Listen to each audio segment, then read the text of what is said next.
All righty, guys, the recording has started. My rant is over. And on that note, welcome to the Own Nothing, Control Everything seminar. This seminar will be done in 3 parts to make sure that 1, you guys get all of the information and it's not rushed.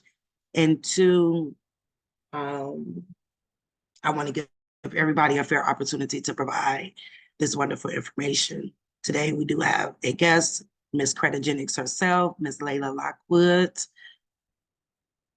And before I make her host so that she can share her screen and go through her presentation, I just want to tell you a little bit that I know about her, how long I've been following her. I've been following her longer than she knows. I think I started following her in 2018, to be exact, before I was even on Instagram or TikTok. So the name of this seminar is Own Nothing, Control Everything, in God We Trust. It is the reason why, even on the money, it say, in God we trust.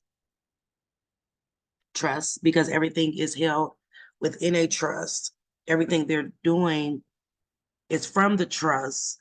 And then we have given them trust that they will perform properly, that they will do their fiduciary duties properly. And at the end of the day, they have taken advantage of our trust.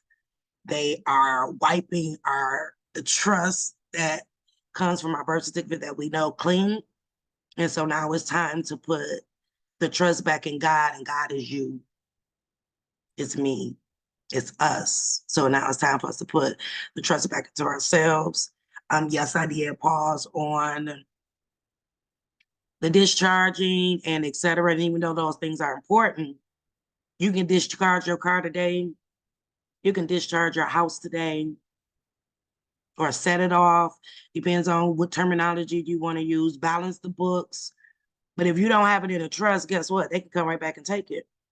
You paid off your car, but you still got a state title. The state still own it, right? So those are the things that we want to get protected. We want to be protected all the way across the board. So you have to look at that. If it all started with a trust, then it needs to end in a trust. So who is going to be over your trust will depend on the steps that you take. How you're going to change the legacy for your family is through a trust. Okay, now I'm well versed on trust, certain type of trust, but I felt with this class that it was important to not just have me and Caleb, y'all hear from us all the time, to bring other people that have done deeper into the trust aspect, and that will be very beneficial to the family within itself. So once again, our guest speaker is Ms. Layla Lockwood, Ms. Credogenics herself. And one of her posts that she put up, I love what she said on there. Don't put your trust in money. Put your money in a trust. She can definitely show you how to protect and secure your assets. When I had my call with her, she blew my mind. And it takes a lot to blow my mind. I promise you that. Like, I'm not easily impressed because of the level of knowledge that I currently have.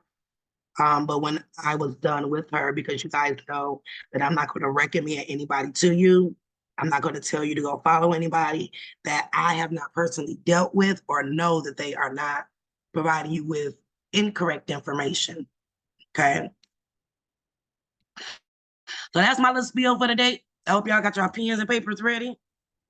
I am about to make her host. She's absolutely amazing. Like I said, please give her the utmost respect. And let's get ready to own nothing but control everything. Layla, I've made you the host. Thank you so much, y'all. How y'all doing today? I know I'm gonna share my screen really quickly, but I just want to just let y'all know I'm here. I'm here. I appreciate you, Tamika, and your team for welcoming me in your house. I like to say that when I'm on live, if y'all ever see me on Instagram, I always tell somebody when they come in my house, take your shoes off when you come in my house. So I'm grateful that you guys see the value and that you are open and willing to allow me to be on your platform, especially to pick it today. Like I said, I'm the type of person that pray and fast before I do anything. So assalamu alaikum to any of my brothers and sisters that are on here. I'm the type of person that pray And it's a prayer it's called Instacart prayer. And I was sharing with Tamika, I said, it's very hard for me to connect my name with other brands, with other people, with other individuals. It's not to say that I cannot work with other people, but I am really particular as who I work with. And I literally sat and was like, you know what? When someone reaches out to you in a particular time, a particular moment, you don't have to question it and you shouldn't second guess it. And that's what happened when it came to her. I stumbled up on her live. I've seen her results. I've seen her receipts. I've seen the work that she's put in with you guys, and she has a very strong community. So again, welcome EMS family. As I like to say, I'm your cousin, okay? So I'm going to start off. I like to get some energy going. If y'all don't know who I am, if y'all never heard me speak before, drop a 1 in the chat just so I can assess the room. She told me to go ahead and take the gloves off, so that's what I'm gonna do. And I'm gonna share something that I share with my community. I started something called the Trusteeship Enrichment Program, and there was a speech that stood out to me. And some of you guys may have invested in and sowed a seed to get the beginner's class. So this starts with this speech. I just want to share this with you guys. So if you want to hear it, listen to it. And I'm gonna let y'all hear this, and I'm gonna get out the way, and then I'm gonna get started. Power in your name. Can y'all hear it? McDonald's is a last name. Abercrombie and Fitch, last names. Armani is a last name. Baskin Robbins is a last name. Chrysler is a last name. Fisher Price, Gucci, Hennessy, Harley Davidson, Hilton, Honda, Kohl's, Kraft Foods, Lowe's Movie Theater, Marriott is a last name. Maybach is a last name. Nordstrom is a last name. Pillsbury is a last name. Porsche is the last name. Procter & Gamble, 2 last names. Rolls-Royce, Charles Rolls, Henry Royce, last names. Turner Broadcast System, Ted Turner, last name. Versace, last name. Wells Fargo, Henry Wells, William Fargo, last name. Walgreens, last name. Wrigley's, last name. Welch's Grape Juice, last name. Here you are, you think you're buying a product. You are not buying a product, you're buying a name. You think you're wearing a product. Hey, look at this product. No, you're saying, look at this family. And what you don't know is while you're making every family rich, you're making yourself broke. So you done went to one family called Wells Fargo and got $200,000 so you can go to another family called Rolls Royce so you can give them money and get yourself a car so you can go back to the hood and see the Joneses and say, look at what I got. Meanwhile, Wells Fargo, that family's sitting up being rich, and Harley Davidson and Rolls Royce are being rich, and the Joneses are sitting there holding up people's stuff saying, look at what we did and we broke. What if I told you that your blessing is attached to your name?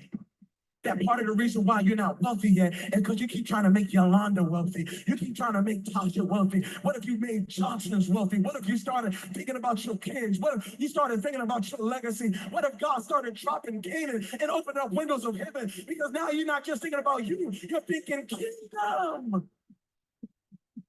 There are some people who are attached to you who are saying, Mama, can you do something with this name? There's some people who are saying, Dad, can you do something with this name? Maybe God gave you the name to change and reverse some of the stuff that the name meant one day. I wish there was somebody in this room that say my name might mean one thing right now, but I promise after today, this name getting ready to change. I promise after today, everybody's going to want my last name. I'm here to let you know you are a God. You're thinking kingdom. You are not just getting married, you're breaking a curse. You are not just graduating from college, you're breaking a curse. You are not just getting out of high school, you're breaking a curse. You are not just saved, you're breaking a curse. And everything because of what God did.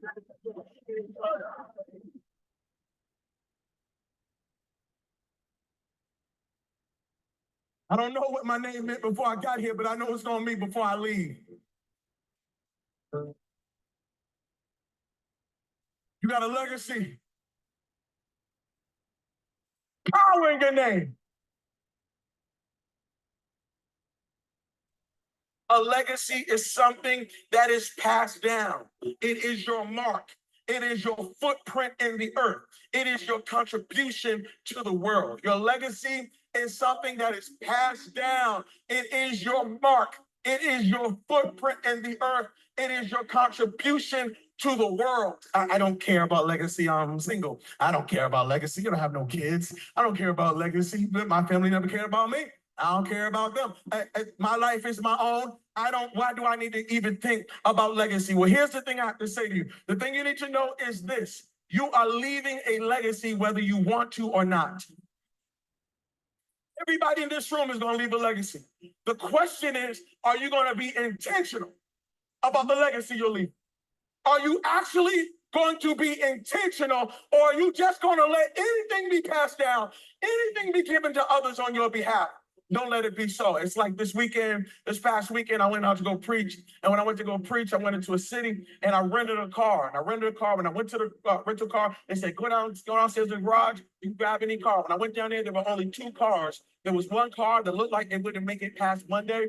And then there was another car. So I went to this car, but when I got into the car smelled like cigarette smoke. And so I took off with the car because, I'm just like, hey, let me get out of here. And so I'm driving the car for a couple of days. When I bring the car back, drop off the keys, they say, hey, you have any problems with the car? I said, no problem with the car. They said, all right, cool. I leave. And they said, I looked on my email and they billed me $350. How you going to charge me? I've never smoked a day in my life. They said, sorry, sir, you brought the car back smelling like cigarettes. I said, no, I didn't bring the car back smelling like cigarettes. Y'all brought me a car that smelled like cigarettes. They said, no, all we know is that you brought us a car with cigarettes, so you have to pay the price. Can I tell you something? That is a picture of many of our lives. Some of us lived a life that stunk so bad. And many of you are paying a price for a life that you didn't live, but somebody lived before you, and they handed you down a name or a life that stunk so bad that now you got to pay forever for it. And I'm here to let you know, stop giving people this dirty, nasty, stinky life. Why don't you build a legacy so when somebody gets to the car of your life, they want to say thank you instead of, I can't believe what you did to me. Everybody here has struggled with an addiction that's not yours. It was an addiction that your family didn't deal with. It was an addiction that your father just overlooked until it got passed down to you. And now you're struggling with this addiction. But truthfully, if you track the addiction, your father had it, and your grandfather had it, and your great-grandmother had it, and your whole family had it. And because they didn't deal with it, because they weren't thinking legacy, now you're driving in a car that you got to pay for. And God is saying, the buck starts here. That this is it. I put you in the earth because you're about to stop some stuff. Calling all inconsistent traders. If you start trading with sorry, alerts, y'all. AI algos, signals, and every indicator combination known Hold to man, on. but your account is still bleeding out, here. I know people who went to go buy a house. When they went to go buy a house, they saw their credit report, and the credit score was so jacked up. And when they saw the report, they realized that mama had gave out their social security number to the whole family. And everybody done rented stuff and didn't pay back. And everybody had electric bills and cell phones that don't even exist no more. Why? Because somebody didn't care about legacy and they handed you a bill, and now you can't walk in Canaan, not because of your issues, but because of some issues that were passed down. God forbid you are sitting in this place saying, I don't care about legacy. You need to care about it because somebody's got to live in the life you have. You are passing something down whether you want to or not.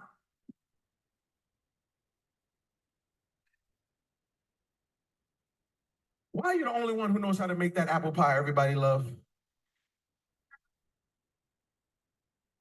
Why are you the only one who knows how?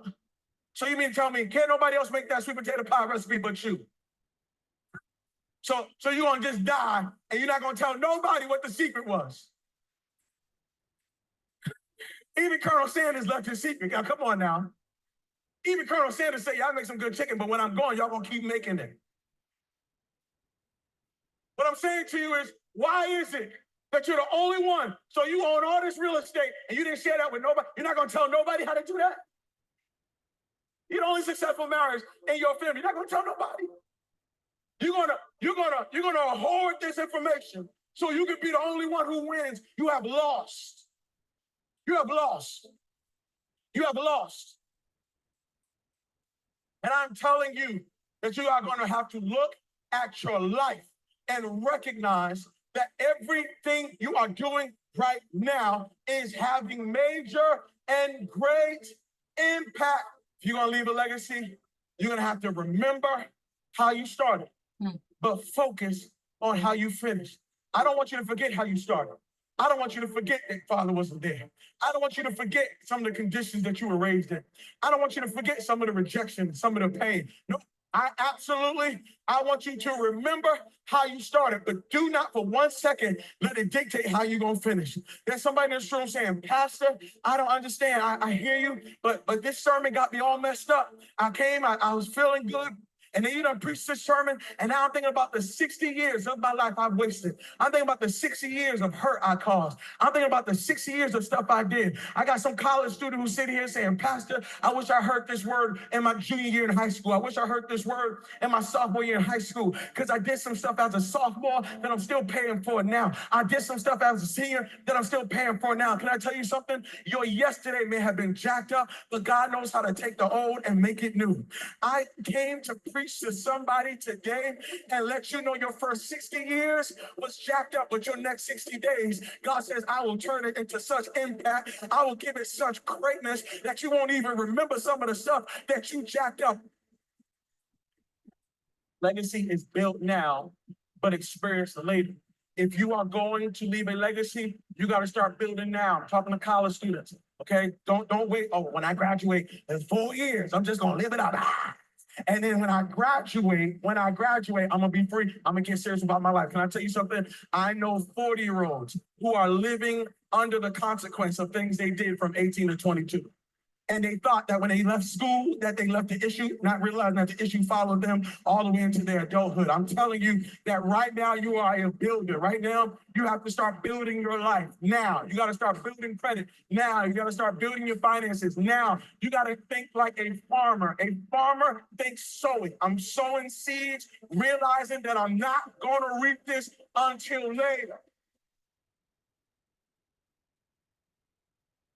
Your last name is bigger than your first name. I don't care how you got your name, but you need to be living for your last name. Your first name is about you, but your last name is about us.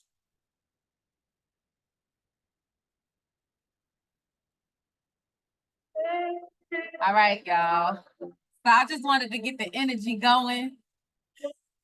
Let me go ahead and close this out. So I just want to get the energy going and to help you guys just kind of open your mind, see the vision of what I seen the vision when I first heard this speech.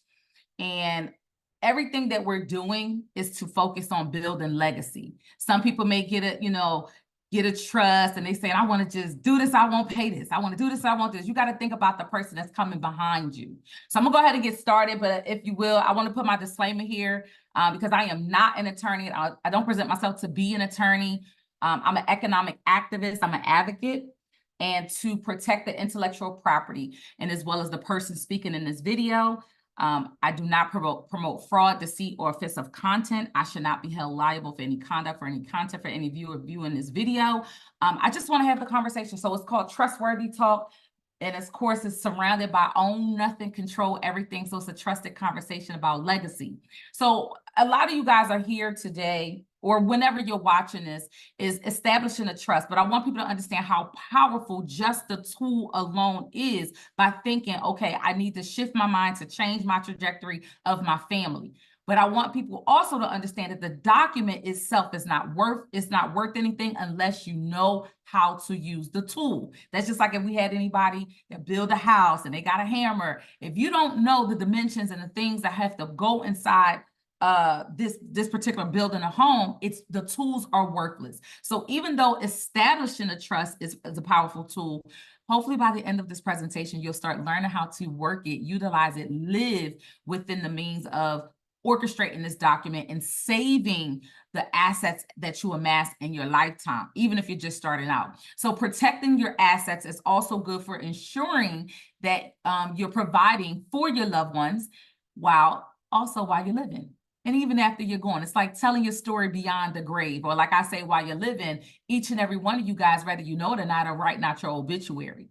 So the trust offers a range of benefits, from avoiding costly public process of probate, and preserving your, not to say your legacy, but privacy, and maintaining control over your finances. I know that you guys are on your journey of learning and you're like, listen, I'm tired of somebody taking stuff away from me. I'm tired of these companies and entities having the control. So creating a trust is saying, you know what? I'm going to put them on notice. I'm going to now express my, testament as to what you're going to write out, how you want your things to be managed. So then therefore you and your family can maintain the control of your finances, and not just for you and not just for today, but for generations to come. And I'm going to explain why I add the generations to come, because I know that we use this word so loosely. We're like generational wealth, to the point a lot of people don't even like that terminology. But I want you to understand how you structure the trust will dictate how your loved ones will continue to inherit throughout multiple generations.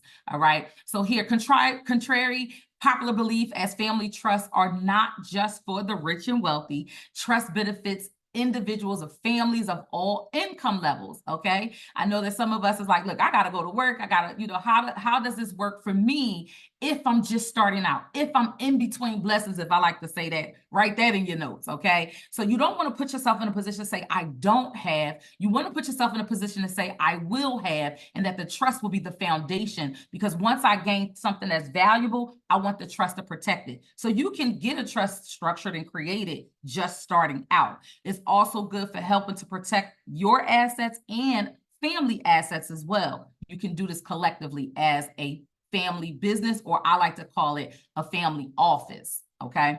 So it can provide for your loved ones to ensure their legacies live on. Costly, yes, it can cost a lot setting up. Okay, it could be sometimes be a barrier of someone making that decision. But I always tell people this: whether you know this or not, death is a big business, and the death is going to cost you, or losing a house is going to cost you. Putting money in the savings account is going to cost you, right? So you want to look at these things and don't allow it, the amount that you put up, be a barrier for some, but look at it. This information is priceless. So the benefits of having a trust is to make it worthwhile. If you're having anything that is valuable, you want to protect it. And my favorite quote is what she highlighted as well. Don't put your trust in money, put your money in a trust. Because we know that the money is fiat, right? And when we have these things of income coming in or income going out, or credit, because if y'all don't know my background, I used to work in collections, and then I graduated into owning the collection agency, and then I started becoming a credit therapist, which I help condition the minds of the people to understand what credit really is used for. So even if you're looking at the fiat is not real, but we still can put something that can the money can buy an asset or some type of commodity, and we can protect that. If we don't know that, somebody gonna take it from you, okay? So who can benefit from the trust? Now, families with minor children. I'm a mother of 3 and a grandma, y'all. So it is good to have a trust in place for children. A family trust can help ensure that your children are provided for in the event of you passing away, allowing you to appoint trustees to manage the assets and their benefits until they reach adulthood. The trust can be the provider itself. And that's that term that we've heard before, trust fund babies, right? The trust fund babies came about when your parents or grandparents took and made a decision. Some of you guys that are in this class live, or even that you're watching a playback, you're making a decision for the next. That next can be your spouse, your kids' kids, okay? And then you can provide a security, financial security, and freedom. Y'all on the path to freedom to pursue passions of interest without the burden of financial worries. Even if you were to set up an account, because some people ask me, how do we just start off by just taking care of our children? Some people open up a 529 account. If you heard of those 529 accounts, it's kind of surrounded by their education or college. Most of the time, the parent is like the supervision or guardian over the account. That's still considered a personal asset in your name, right? So if you don't want anything to happen, creditors, lawsuits, anybody trying to come after you, people forget to even put the trust as the owner of the 529 account. Therefore, the finances through this 529 account can pay on the school, whatever they need. Okay, dorm, college, whatever, but it don't have to be in your name, what could be subjected to probate, estate, because that's something that you own in your name. I know y'all probably can't drop no hearts in the chat, but hey, I feel the energy so far that y'all picking up what I'm dropping. All right, now individuals with special needs. Now this don't necessarily have to be more of like more of a whole crippled type of situation. It could be in the sense of maybe dementia, right? It could also be a child that has some conditions that need to go to, therapy, physical therapy, or they just cannot make decisions on their own. So there's something called a special need trust. I've been actually helping individuals form their special need trust because it's so important to make sure that, again, the trust can be used to create a security, financial security for their future, for their loved ones, even if there's physical, mental, or developmental disabilities, without jeopardizing their access to government assistance programs. Some states, it may vary, so please check your jurisdiction, which the maximum that could be. Some of it's like you can't have more than $2,000 in your bank account. You can't have more than a certain amount of money be tied or allocated to your name. And that's going to lead us to helping you understand why not to put your children as beneficiaries. But I ain't gonna move too fast. But you want to make sure that if they don't go over that maximum dollar, that it will not affect their benefits. This is something that is very important because most of the time we'll put our children as the beneficiary of our life insurance policies. We put in maybe on the pension that the kids will get something from the workplace. So you want to make sure that you're protecting each and every individual or your loved ones that will receive the inheritance. And you want to do it privately. Okay, so if you were to put them as a beneficiary, that means it can go from the trust to directly to the money can go from the account straight to the trust, or from your pension straight to the trust, from the life insurance policy straight to the trust. If you put it in an individual's name, it's going to show publicly that they now own something. The point of having a trust is that you own nothing, and neither should your next generation, and neither should the generation after that. So this is why we protect them from being beneficiaries, okay? Also, who else can benefit from having a trust? Small business owners. Transferring your business into the trust, or you can even use the term retitling. If you already have a business, you can retitle the ownership you can withdraw. So if you ever need to go to the Secretary of State, maybe you guys have a login, a portal, maybe you can update it with your annual reports with your business structure, right? Go to the Secretary of State, you want to withdraw ownership, and you want to put the trust as the new owner. Okay, now depending on certain states, you have anonymity states where they don't release the owner, they don't, show that information publicly, but you still want to have it updated just in case no business go through probate. It's so sad. I've seen situations where business owners, they were the breadwinners, they owned small businesses, and they passed away. And, family may say, hey, we need to use that money to at least properly bury them. And they can't get access to the business bank account. They cannot, run the operations of the business. They don't know passcodes. They don't know these certain things. So having a trust in place is saying, listen, I need it to be a smooth transaction to continue to run this business. And also sometimes startup small businesses, they borrow, right? They personal guarantee. They do all these things. So even moving the business into the trust can eliminate your family from even, have to go through creditors, protect them for the lawsuits and things like that, or probate process. This is ensuring that smooth transition. So to the next generation, if you use a holding company, just be mindful. And I'll use an example of the ice cream parlor and the daycare. I'm just going to use an example. Let's say the ice cream parlor is your main business and you use the daycare to be the holding company. Now, in the all actuality, in the eyes of the law, the daycare owns the ice cream parlor, so it's not trust owned. So sometimes that's a protection for lawsuits. Yeah, of course. But how do you get the ice cream parlor to go to your loved ones and not go through probate? Okay, so I hope that don't go over your head. You can have a holding company just to manage the business. So you don't want to have your paperwork all messed up. Trust own everything. When I say own nothing, control everything, that means the trust owns everything. The trust owns the daycare, the trust owns the ice cream parlor. Even if it's a holding company, the holding company will be trust owned. So hopefully that don't fly over your head, because it's a difference between a holding company, all right, and shareholder. All right, so let me go to the next one.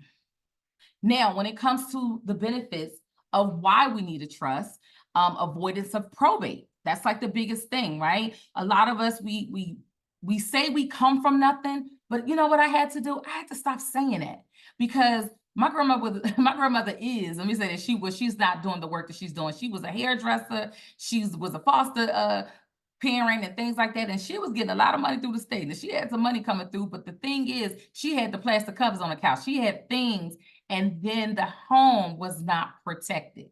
So I want people to understand that when you get a trust to avoid probate, you have to think through and through of every asset that can be taken from your family. So assets in a trust can bypass costly, time-consuming probate process, ensuring that your loved ones have faster access to their inheritance. Here's another misnomer. If you have assets that are in another state, hey, you may got land in Virginia. You may got property over in New York, them pretty brownstones. You may have different properties in Texas or businesses. Each state is foreign to one another. Each state have their own probate process. So we get a lot of people to say they don't want to record the certificate of trust. They don't want to record assets in this particular trust, but how would they know how to facilitate to not to bypass or to avoid probate? So that's a gem right there that a lot of people miss, that they're just, recording in one state. They want to record in an anonymity state when it comes to the trust, and they don't protect the assets that are all over different states. All right. So hopefully y'all picking up what I'm dropping. Now, wealth transfer strategy. Trust enable you to strategically transfer wealth to your beneficiaries, minimizing taxes, right? And maintaining control over distributions of your assets. Now, you may have some situations where you may have to sell the property. This is not stating that once you put it in the trust, I know there's a lot of statings that are on Google and ChatGPT and AI, okay? But you want to strategically put it in a way where it's passing through the trustees, okay? Because let me tell you something about beneficiaries. The root word is that they benefit. They don't control, they can't manage, they can't dictate, they can't control, or they can't do anything but hold their hands out. Just imagine that you're saying, oh, this is my loved one, I want to leave them everything, and you put them as a beneficiary. You're leaving them to have their hands out. Let them be in a position that they have control, which is in positions of trustees, the successor trustees. Also, privacy of net worth, right? I know we're in a season where it's like you go on social media, you're social, you're show and tell. And what I love about this platform from Path to Freedom, she's showing you in ways that you need to protect yourself, even when it comes to the privacy of your own dwelling and your own identity and things like that. But I got some other ways that we can also protect it. Even when you're in the face of people, right? You can turn your first and last name to a corporation. I don't know if y'all been staying rooted with me and y'all been understanding that that's the journey that I decided to take. So I may sound a little different. And let me just throw this in here as well. This information is not to confuse you guys. This is from my own personal perspective. So if you're learning a different way, by all means, just take this information and apply it and whatever, how it resonates with you guys, okay? But that's how I chose to do it. I wanted to protect my net worth, and I wanted to also protect everything that I can control so I can make sure that my family will ensure everything that I work so hard for. So the trust can provide a layer of privacy, keeping the details of your finances and asset distributions out of public court records. Now, it can be confusing if I say make sure that you record your assets in the county, right? And you're like, well, wait, that's going to make it public. But if you had a trust that is a separate entity that has a separate EIN that is totally separated from you, so it's not public. If your trust name is ABC Family Trust or ABC Trust, then that's the name of the owner. So I don't want that to get confusing. If there was a sale to transpire with a property or a business or a vehicle, then here's two ways you can do it. You can do it with the trust, right? The trust can actually own these assets and you can lease. The trust can lease, lend, right? We always talk about we not the borrowers, we the lenders. This is how you can create your own bank. But now that you have these assets, it's still private, right? And now you're generating loans or you're generating contracts and agreements like a rental car, right? You can now create a leasing agreement because the trust owns the asset, or you could allow the asset to own it straight and right out. Okay. You don't want nobody to know your net worth. The first thing somebody gonna do is try to Google you, right? They're gonna see what you're worth. You see when Jeezy and Gucci Mane, when they was doing the verses, and Jeezy said, I own half of Atlanta. First thing they did was Google. They went Google. They was like, he don't own half of Atlanta, right? That's because his assets was in a trust. Okay. Now going to 4, lawsuit protection. There are different types of trust, you guys, but I am very strong-head on irrevocable trust. Some people say irrevocable, but irrevocable trust. And I'm explaining why lawsuit protection is so important when you have an irrevocable trust, because when you're placing the assets in the trust, it shields from the creditors and lawsuits and other legal challenges, protecting your wealth and legacy.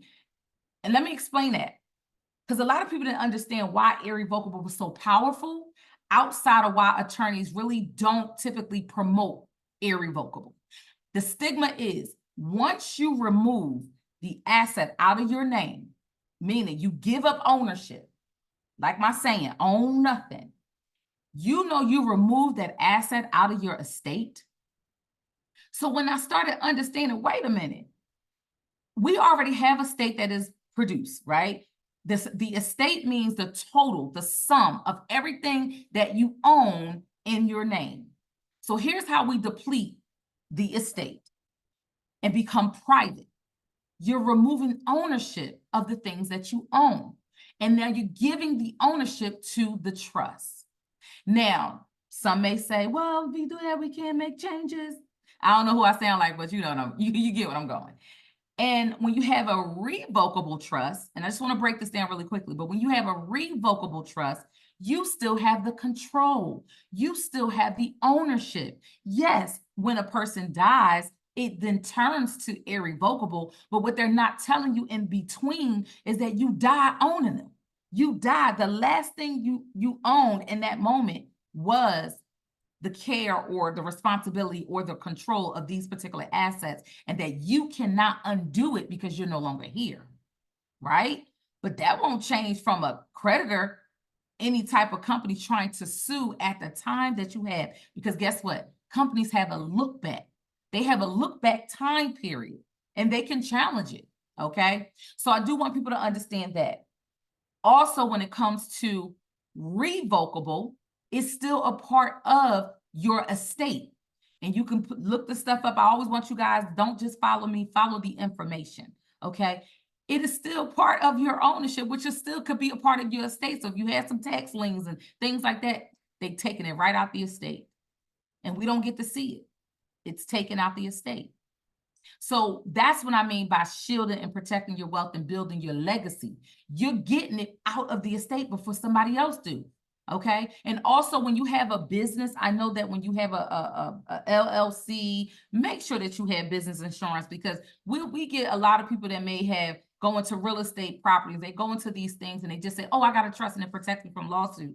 But then you still have to understand the entity itself can be sued if you have a pass-through. So some people may have an LLC that is trust-owned. Don't forget that the LLC is doing the productivity, which the LLC can be sued. So therefore, you can offset it with the business insurance. Now, if you have a trust-owned business, don't forget to update that insurance policy and make sure that it reflects that the trust is the owner.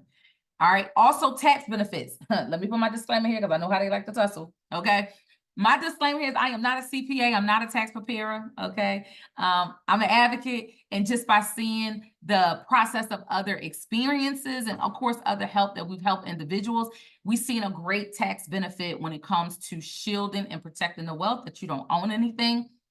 Also, deferring the taxes because it's being held in a trust for the benefit when someone takes out the asset from the name of the trust. But this is how we're helping you prevent that process and have deferment of taxes forever and forever, ever.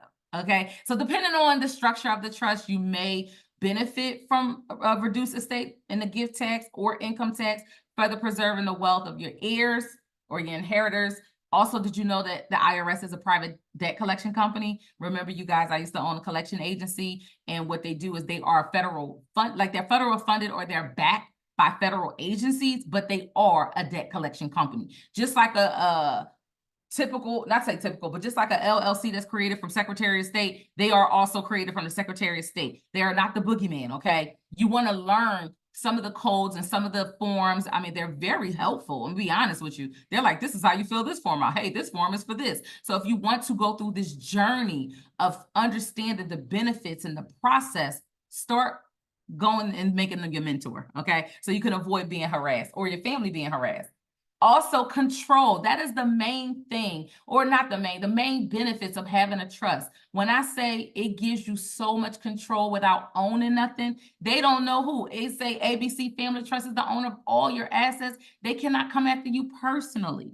But also you can customize your terms and agree your terms inside the trust for your family, like a divorce, marital assets. If you in California, boy, they come after everything. If you're in the state of Texas, I'm telling you, it's really crucial when it comes to divorces. So you want to make sure that you remove the asset out of your marital estate. For my ladies, when we get married, because I'm a divorcee, okay?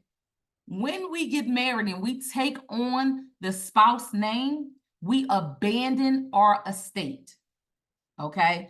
Because you just now changed your last name and you took on his last name. You're now in his legacy. You're building a legacy, a part of his estate, because you took on his last name. So I want you guys to understand why the birth certificate is going to really play a huge part in this, okay? And when we are going into our journey of turning your name into a legal person, don't forget to turn your first and last name that is identified on your birth certificate, just in case if you change your name. I changed my name, my last name, so I am an advocate for that because I went through the experience personally, okay? And the benefits of that is that if, God forbid, if anybody passed away, they have 2 estates on file. So you want to protect any and all that is connected to your securities, because even though you change your last name, they don't change your social security number. So just be mindful that you just abandon that name. So you want to protect all of your securities, okay? Also, when it comes to a pour over will, if you've never heard this terminology, you may have heard will and testament, where the wills are, to help you go through probate process to help you get the assets distributed. But this is also good. A pour over will is a clause that you can put inside the trust to say, hey, if I had 5 houses and I accidentally left 1 out and I only had 4 inside the trust and that person passed away, that 5th house can be rolled over to the trust. And it can avoid just being, going through probate process and trying to pay off some debts that's out there. So you can fight that and utilizing the pour over will clause to protect anything that you may forget. You have some people that's like, oh man, I forgot to change my account. I forgot to take my name off this business, take my name off of this. You can utilize the pour over will, but that's something that your trustees have to know. That's something that your loved ones have to know. So even though you guys are sitting in this, watching this video or listening to this information, the importance is the information. I cannot stress this enough, okay?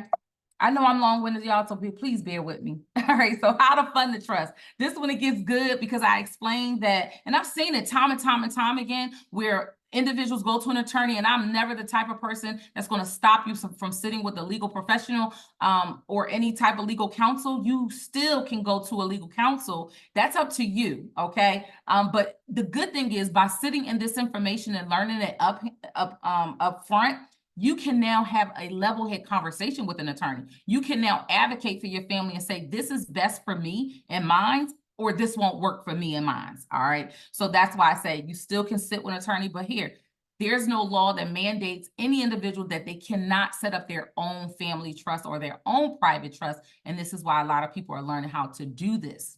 Now, how to fund the trust. There are 2 ways you can do this. You can write it all on a Schedule A form.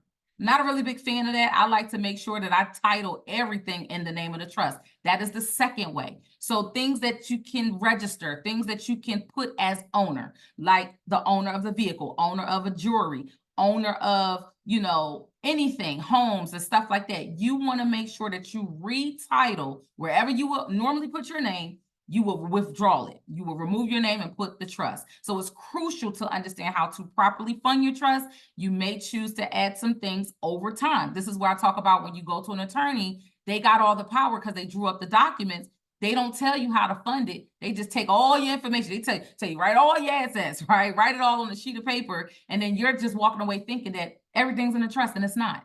Okay. So you want to make sure that now that you learn this, maybe you want to add some things later on. Okay. Now, let me just add this here, because a lot of people think that they can't make changes once they have an irrevocable trust. And I had a couple of people do this exercise. You can do it if you want, but don't be playing on the people's phone, y'all. But you can call an attorney's office and say, hey, I'm looking to get a trust. I'm 9 months pregnant. Hey, this for the women. Or you can be the husband, say, hey, my wife is 9 months pregnant. I'm looking to get a trust. But I wanted to ask you a question. If I get an irrevocable trust today, how would I be able to add my unborn child to this trust? Because remember, the stigma is that you cannot make no changes to this irrevocable trust. And just, I want you to experience it so you'll know the questions or the responses that you get from these type of questions. Now, I'm going to show you I'm going to share with you my experience. And what was stated to me years ago is that you can appoint a trustee to make the change. It just has to be agreed upon all parties involved, which could be the grantor, it can be the beneficiaries. It has to be also beneficial to the assets in the trust or beneficial to the trust. But I'm like, well, where's that information online? It almost puts a fear into allowing you to protect your asset, because an irrevocable trust is an asset protection trust. A revocable trust cannot protect your assets. The revocable can only prevent you from probate. It's a probate avoidance. And then they give you the flexibility because you still have control. But irrevocable, it cannot be revoked. You ever had somebody revoke something from you? You feel all stripped and you feel just, so if I say this, you can't revoke it, I need to make sure this is protected. I want to go this route, okay? And you make the decision how you choose to see fit. Now, when you're transferring assets, I'm going to start with property. We call them houses, homes, right? I'm going to start with real property, because there's a saying that, oh, it's real estate. I'm working with someone in real estate. If you never heard me say this quote before, pay attention to this, and even if you have to write it down. Real estate is really focused on real people. And when you purchase the property, if you do not own it, if you do not control it, they will take it out of your estate. Real estate is for real people to use their securities to buy an asset. The banks need you. The mortgage lender needs you. Okay, so I want you to understand the power that you actually have in this and the control that you will actually now apply knowing this information. So when you transfer in a property, you can actually use a deed, a quitclaim deed, because you're not exchanging no money. You're actually just gifting it to the trust to minimize any taxes. Here's how you also it's helpful in those areas, certain words, okay? Play on certain words. Also, when you do the quitclaim deed, it is a form that you also need to fill out to make sure you have your lot size and your parcel and all these different things. The quitclaim deed also needs to be filled out before you go to the recorder deeds office. A lot of people get down there thinking that they have these quitclaim deeds. Do it beforehand. And this www.deeds.com is super helpful for anybody that has property in different states. You can do an e-recording. You can do all these different things, okay? Also, it gives you an example. www.deeds.com literally gives you an exact example. All right, to legally convey ownership to the real estate to the trust, I want people to say it's yours. The house is actually yours. The property is yours. But if you transfer it to an LLC, this is so important, because I get a lot of people to say, I got houses and I put it in my business name. But let me tell you something, if you were to pass away and you have a mortgage that is attached to that property and you pass away, it can inflict a due on sale clause. The only exception, if you want to write this down in your notes, due on sale clause exception, the only exception to them not triggering a due on sale clause, if it was transferred to your spouse, your children, any of your family members, or trust. So it didn't mention LLC. So there's other ways that you can protect your asset, still have asset protection, and still run the business. The trust can still be owned by, the home can still be trust owned, and the LLC can be the lease agreement. All right? And even if you want to build credit with your children, you can have your children have their own lease inside your house because you don't own none. That's your business. Okay. Okay. Okay. So there's ways that you can operate this when you have a trust. This document is just that powerful that you can maneuver with this in so many different ways. This is not illegal. This is being strategic as to how you want to protect your real property. So it won't go to your estate so the state can take it. Okay. All right. So you want to pay attention to the due on sale clause so you can put the property in your trust name. Now, if you have business that goes on in the property, a tenant, you know, you want to provide, you want to prevent slip and falls and fires and all these different things. That business side comes into place with, of course, renters insurance or property insurance, owners and homeowners insurance, or again, using the LLC to be the managing company and to rent to the individuals. All right. Now, transferring to your vehicle. This is something that is truly overlooked, and it blew my mind how many people did not know this. Executing title transfer. There's a couple of ways to do this, and I want to make sure that I'm not going a little too slow. All right. I wanted to check my timing. Also, transferring a vehicle. And I want to start here, even if you are financing a vehicle, you can still transfer the vehicle. I want to separate the two. The same way I separated the property, you have the mortgage company, which is the debtor, and then you have the real property, which is the asset. Now, with the dealership, you have the finance company, that is the debtor, and then you have the real property, which is the vehicle. When you leave that lot, what do? They make you, or they tell you that in order to leave off this lot, you must get insurance, right? That is a form of protection, but that's only protecting the vehicle and protecting the liabilities of the dealership. What do you use to protect you and your purchase? So you can actually, as soon as your credit gets approved, however you choose to do this process, I'm only speaking to those, I'm meeting you where you are. However you do this process, if you're leasing the vehicle and you take the debt out in your name, okay, you can rescind it later, but you can take the debt out in your name. You can transfer the vehicle and you can have the trust document right on the spot. But I know a lot of y'all get in there and y'all want to give the car salesman a lesson. Be very calm, be very knowledgeable and wise. And then also, I like to play dumb. I don't know about y'all, but I like to be like, oh, but I had this trust and I wanted to actually put this in the, in the vehicle because I want to protect it, right? They're going to say, oh, you should have told us beforehand. No, we wasn't going to tell you because you ran my credit and now the credit was approved. We walking out here, we leaving here with something. I'm like Denzel, we leaving here with something. So that is the perfect time to transfer the vehicle to the trust because they have to do the paperwork through the DMV. Sometimes the DMV is digital. So I want people to understand it's electronic title sometimes. So you want to be very quick. Once you get approved, once they're trying to have you sign the paperwork, whip out that certificate of trust or trust document. That's one way. Let's say you had this car for 2 years, a year, maybe 6 months or what have you. You've been making payments. You can now request a modification or refinance is what we like to call it. Refinance the vehicle, then the contract can be changed in the bank or the finance company, because sometimes people go to credit unions, you guys, and get funding to get the vehicle, or you may go to a different third-party lender.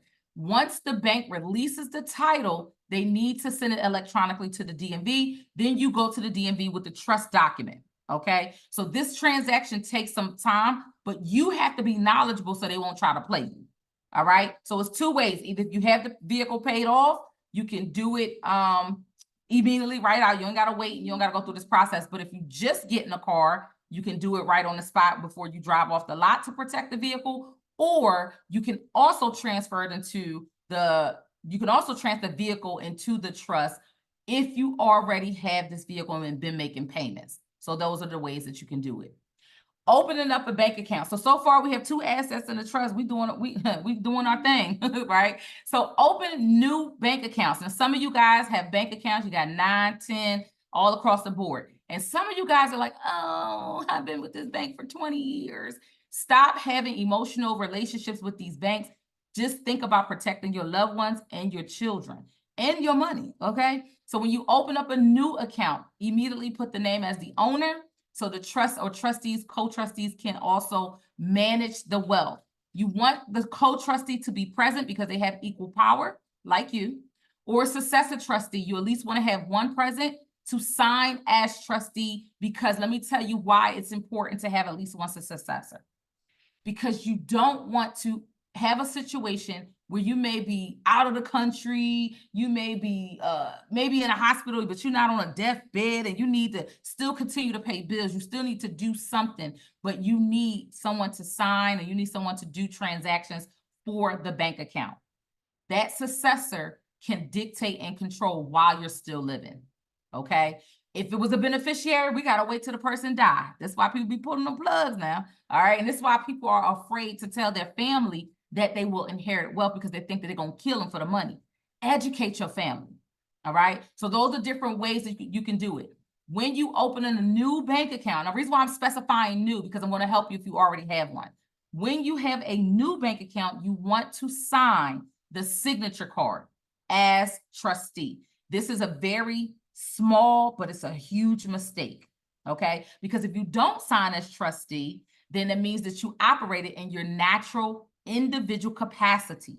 And if you were to pass away, they're going to say the person that actually had control of this account is the natural person, and now this account got to go to probate, okay? So you want to sign as trustee because trustees act on the behalf of. All right. And then also with successor trustees, again, it can come to a situation where incarceration, excuse me, you don't have to be deceased or you don't have to be on your deathbed, vegetable state to have someone operate your financial affairs. Yes, this is a time that attorneys charge you more, because they will, to get access of your bank account. But tell me, this do happen in real life. Attorneys will say, you need to retain me. I can't, I'm locked up. I can't get a hold of my bank account. They say, give me a form. The bank is going to do a beneficial right, sign it over to me to handle affairs. Your family can do the same thing. You want full control without owning nothing. I know y'all need to say it again. Own nothing, control everything. Now, when it comes to an existing bank account, you want to close that account. I know y'all want to be like, oh my goodness, close the account because it's a new owner. The trust is a separate entity. You want to be private, put it in a private ownership. Make sure you have the EIN for the trust and the trust certificate. Again, you're acting on the behalf. So if you have a lot of accounts that come out automatically, like auto pay, things like that, it could be frustrating in the beginning, but write your things down knowingly that it's a call. It's a simple, you know, redoing your paperwork. You know how to redo your paperwork. Sign as trustee. And also make the trust 100% the owner. I'm here. Make the trust 100% the owner. Banks will try to play you. I've seen it time and time again. I have a couple audios that I was fussing at the bank. I'm like, you said guarantor.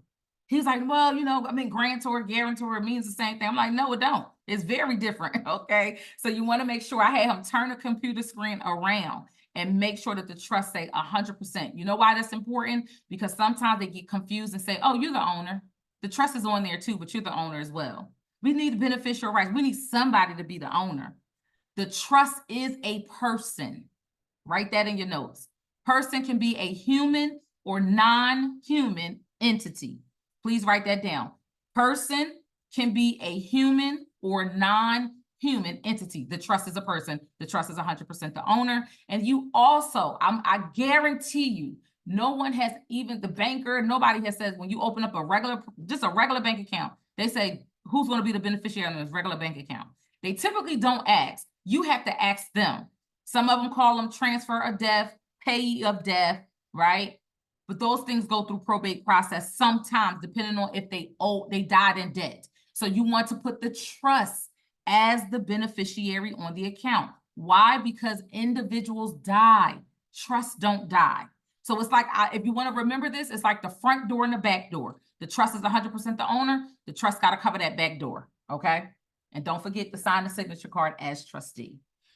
Completing assignments and rights to ensure that the trust has the necessary powers over the assets. Sometimes people don't fill out a bill of sale if they need to. They need to transfer ownership. Sometimes we have to do like a operating agreement, things like that. You want to ensure that the trust actually own these things and have the rights and powers and control, or successor trustees. This is what I mean by you want to make sure you at least have a successor on the spot to sign, because if something were to happen, they say, oh, well, you're the successor trustee only in the capacity if this person died. Have someone sign on the spot, okay? And then also retitling ownership of businesses, withdrawing your personal interest. That means if you have a lot of LLCs, you can put the trust as the owner. You can also get a trust-owned operating agreement. They are available to us on our platform at laylalockwood.com. But it's really helpful for people to say, I want to own nothing. Own nothing is what I mean, own nothing. Everything that you can put in this document, you can have one or you can have 5 different trusts. That is up to you. But you also want to make sure that if your business is to get sued, they're not, or you, excuse me, for that matter, if you were to get sued, not your businesses or anything, let's say they're coming after you directly. They want to know what's in your name. She ain't got no bank account in her name. She ain't got no business in her name. She's nowhere. So in the eyes of society, you broke on paper. I would say you dead on paper, but I don't want to say that, but you broke on paper. And this is a part of hiding your net worth. Do you know how they get accurate amounts of child support, alimony, lawsuits, judgments, which you can pay, how they can break down the amount? Because it's what you own, what's titled in your name. And to also help you in different areas when it comes to trustees, co-trustees, you can put a trust as a trustee. You can put an entity as a trustee to continue the financial benefits throughout your legacy, all right? And beyond your death. Oh, I went too far, sorry. Wait. All right, so trust-owned business. Smooth transition. I know that you guys have heard me say this before. Layla Lockwood LLC is a corporation. It is a trust-owned corporation that has, I have 1 to 400, or I think it's 1 or 0. I want to say it's 0 to 499 employees, because that's what a small business on paper. If you look at the SBA application, it says a small business to identify as is from 0 to 499 employees. So if you have 10 or if you have 501, you're in a different bracket. So the revenue, yes, it's important of how you structure it, right? But you want to identify through the IRS first that your business is a corporation. If not, it is personal. You duplicated yourself, okay? You and the business became one. And I'm not going to get into that, but I just wanted people to understand how important it is to just completely remove ownership. People try to sue you. They, if you don't have errors and omissions insurance, you don't have general, premium umbrellas insurance and things like that. Things happen when it comes to business. We don't know, right? We always have to have a safety net. And this trust is the tool to do so on top of having insurance on your business. So it's a smooth transition. By placing your business in a trust, you can ensure a seamless transfer of ownership to your intended successors. You see, they didn't say beneficiaries, right? The reason why we don't transfer businesses to beneficiaries, because now you take it out the power of the trust. Your beneficiary, if your beneficiary name, Janet, right? It's no longer a trust asset. It's now Janet's asset. And Janet could be your baby that's 5 years old. So you just messed up something that your whole intention was to make sure Janet received the inheritance. But now you want to say Janet can be the successor. If she's not of age, this is why a trust as a trustee is good. And this is why an entity as a trustee is also good, because just in case if Janet is still underage, and when she, become of age, she's automatically in that position to carry out the legacy. Whether that family member or key man insurance or key person for the business, sometimes people still keep the employees at the business and the family still runs it. You still want to make sure they understand how to operate the business without owning nothing. All right. This protects the continuity and the stability of company during the time of transition. Now, asset protection. A trust-owned business shields your company's assets from potential creditors, lawsuits, and other threats, providing an extra layer of security and allowing you to focus on growth and innovation without worrying about legal risk. Now, I say this with all sincerity.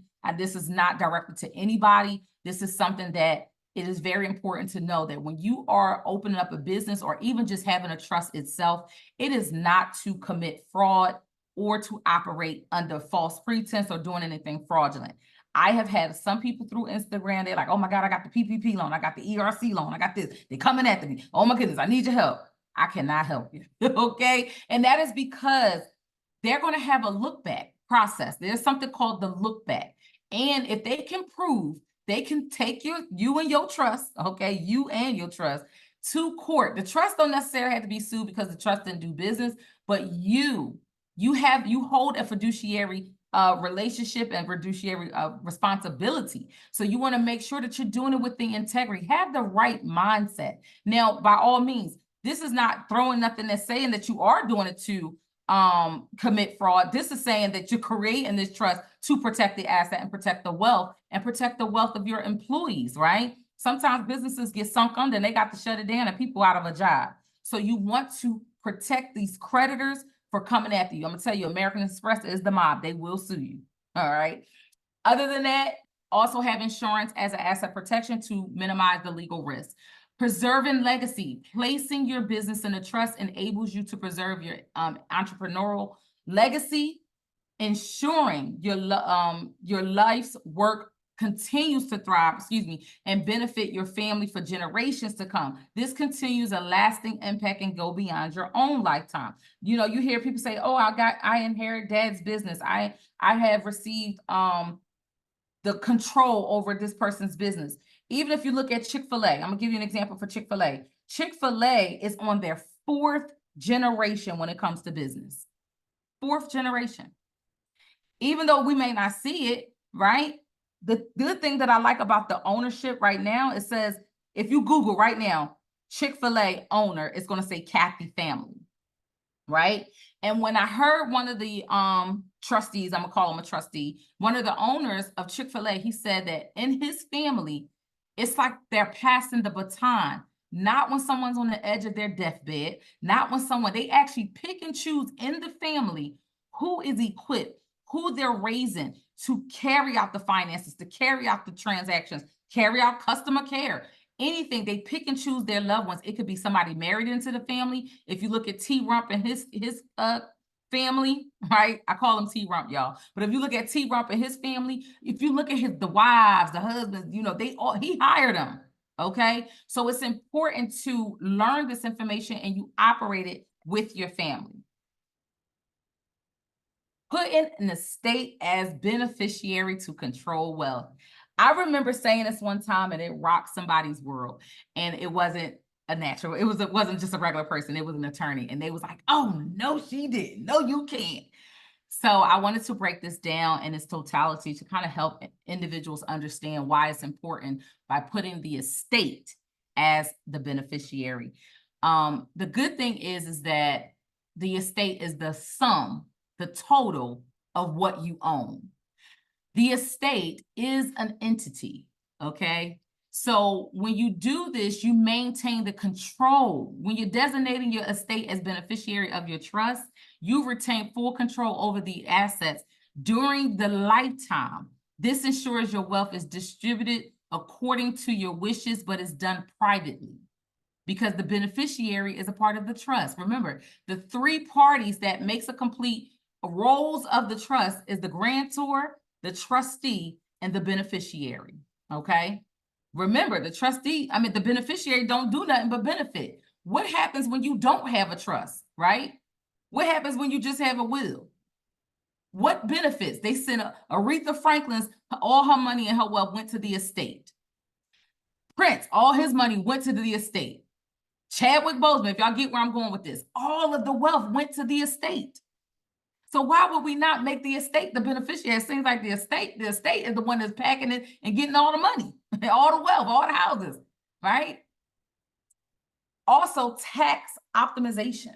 Structuring your estate as the trust beneficiary can help minimize estate gift tax, income tax, allowing you to pass more of your wealth to your intended heirs. Okay, when you have to open an estate, whether if you had a will or if you don't have a will, the first thing they need is a death certificate.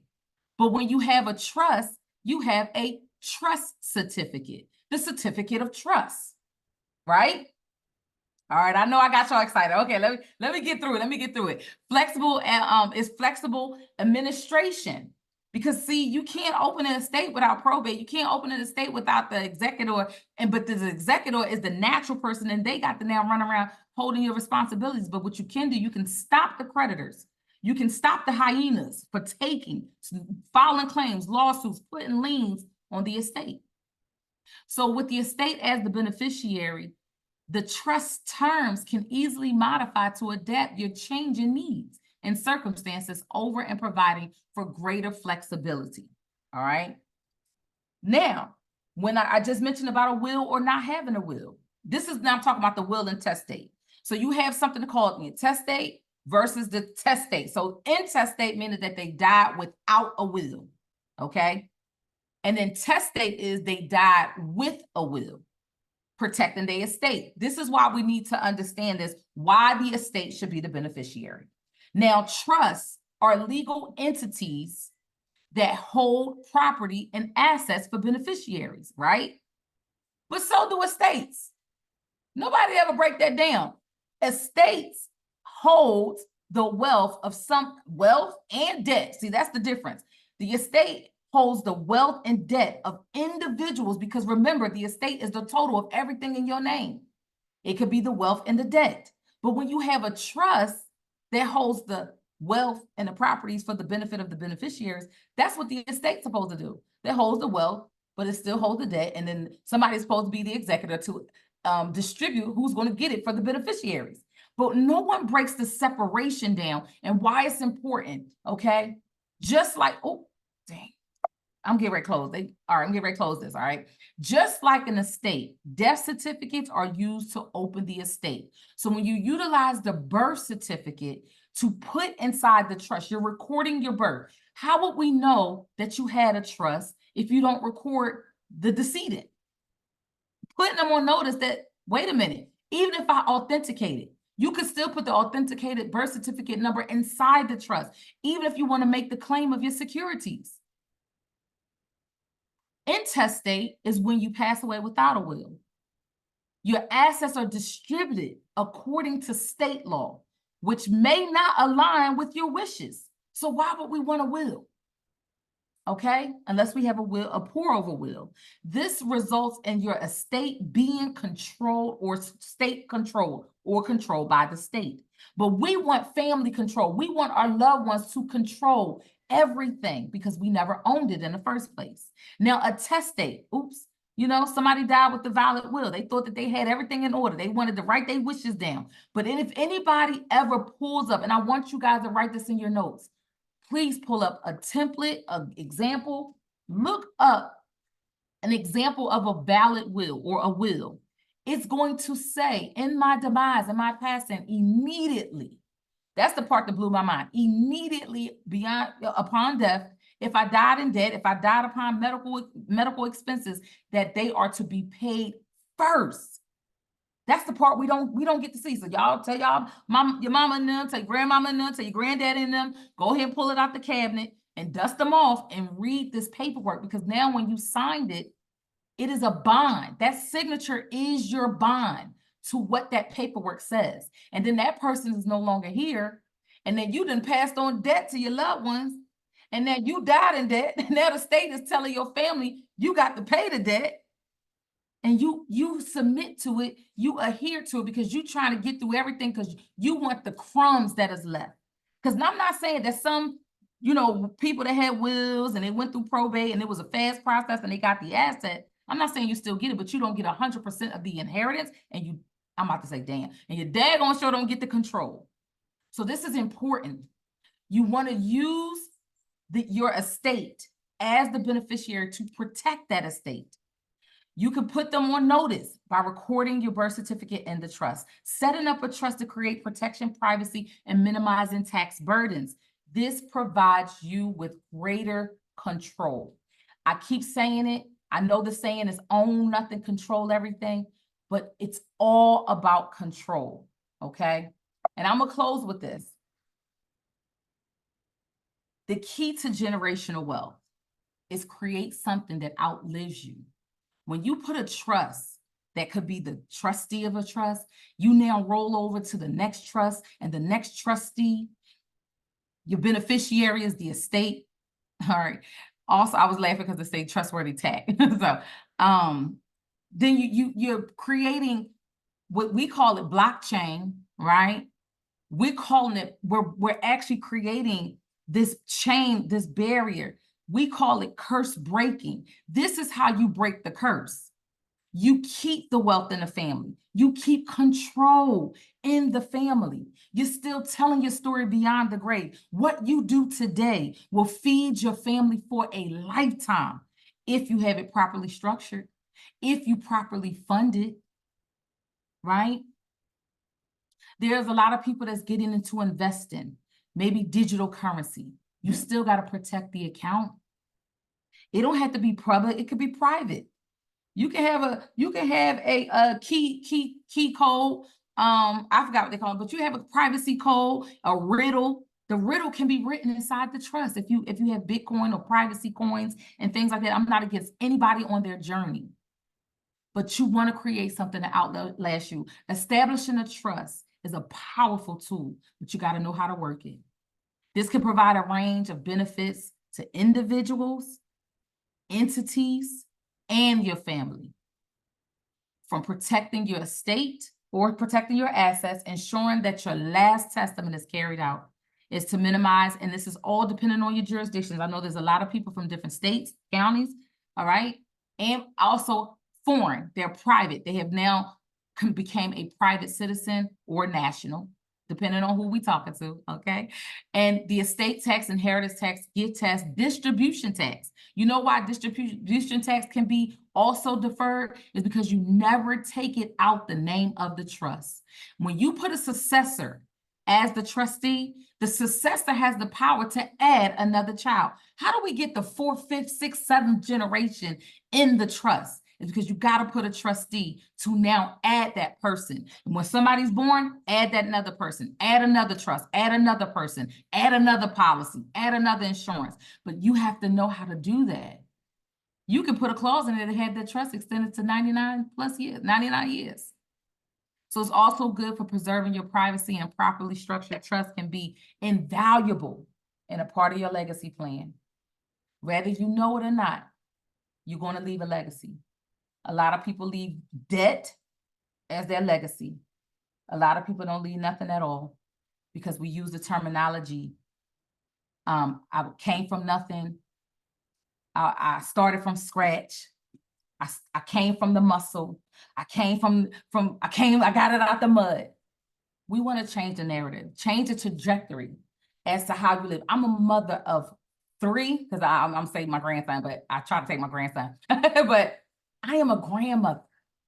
I am a trustee. My father passed away October the 8th, 2022. And I started this journey way before. I did not know my father was going to die. Right? He sat right beside me. He's pouring into me. He's showing me. He's saying, don't give up, do this, and do it with integrity. The way that I presented this to you guys, as if I was just having a family meeting. This information, a lot of people don't hear it the way that this presented, because I'm showing you, I'm sitting here, was trying to go through this process. My father was still legally married. Okay. And we understand when it comes to marital estate, they automatically, the widower automatically gets access to the estate. I was able to gain control because she was not listed in the trust. Some things I could not get control of, like his pension and things that was through his business, right? Because her name was signed on certain things as co. So those are to the exception of the rule. But it's so important as you guys go through this journey. We don't know the day nor the hour. So some of you guys want to sit and try to wait for the opportunity. Make this be your next move. Because whether you know it or not, the estate, somebody gonna benefit. They're gonna need the death certificate. You see why you gotta hand out the death certificate to the bank, the collection companies, the creditors. You gotta give the death certificate, but they're benefiting They create QSIP numbers and all this stuff, and they get the benefit back, rather they got to file an insurance claim.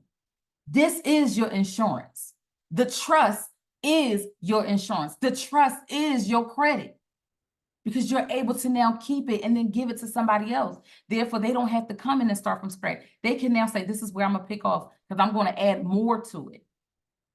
So I hope you enjoyed this presentation.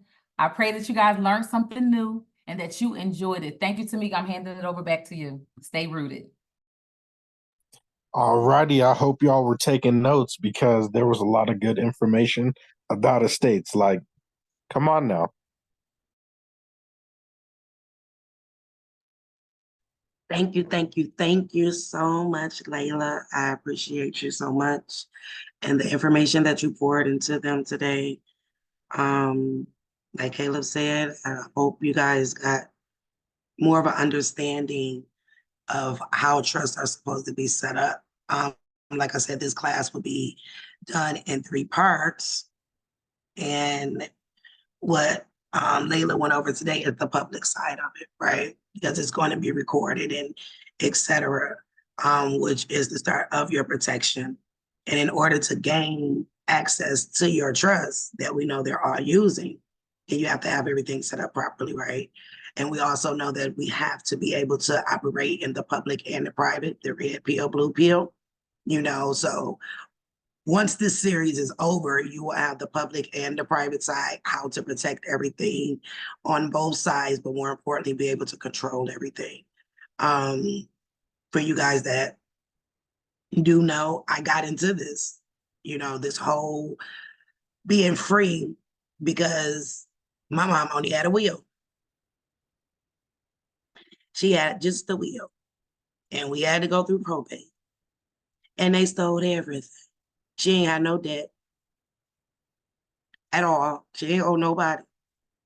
And yeah, we lost it all, including my little brother, fighting through the courts because she only had a will. And that is what put me on a journey to make sure that if something happens to me, that my children are okay, because their father had already left when they were 1 and 3. So I'm it. So if something happened to me and my legacy, am I leaving them debt? Or am I going to leave them access to everything that I've worked so hard for over the years? You know, I learned a lot from Layla, things that I did not know.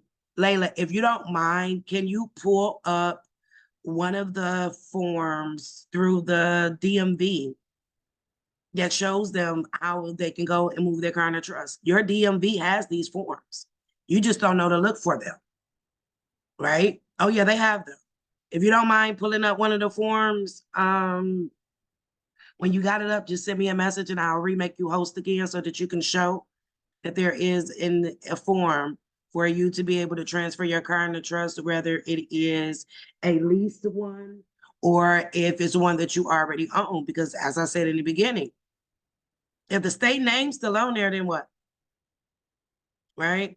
This is one of the reasons why they always tell you, we can't help you fill out this form, because if you ask them and they help you, they have to show you the proper way. They'll rather take your lack of knowledge or your lack of knowing and run with it, right? But now we're in the age of the awareness. We are all waking up and we coming back to take what belongs to us. Prime example, I've told you guys before, when it comes to courts, y'all sitting up there talking about, oh, they ain't got no jurisdiction, and they open up your file and see you got a bank account at Bank of America. Well, that's their jurisdiction because of the signature card. But if they open up your file and don't see you got their bank account in your name, they looking for Brent Bristol, and Brent then took all his shit and put it in a trust. So they like, wait, no, we ain't got no jurisdiction over Brent because he ain't got no bank account, even though he got a bank account. But Brent don't have a bank account, right? And all of those things matter. When this system goes over and flips to this new system, they're only able to do it to those that are not protected by a trust. If you're protected by a trust, all your money gonna still be there, right? They can't touch anything. As Layla said, child support. How do they base your child support? Oh, you make this amount. It's in the trust. I don't make anything, right? Even if you turn your name into an LLC and you're using that, but the LLC is controlled and owned by the trust, you still don't have that. You want to be broke on paper. Right? But rich in your trust, and then now you're able to put back the saying, in God we trust, because now you didn't put the trust back into you. And you've taken it back from everybody else. I'm going to make her host again. She has the form up just to show you guys that they know what it is. And they got every form for us. They just know that we ain't going to read it or understand how to do it. Hold on one second. All right, Layla, you host.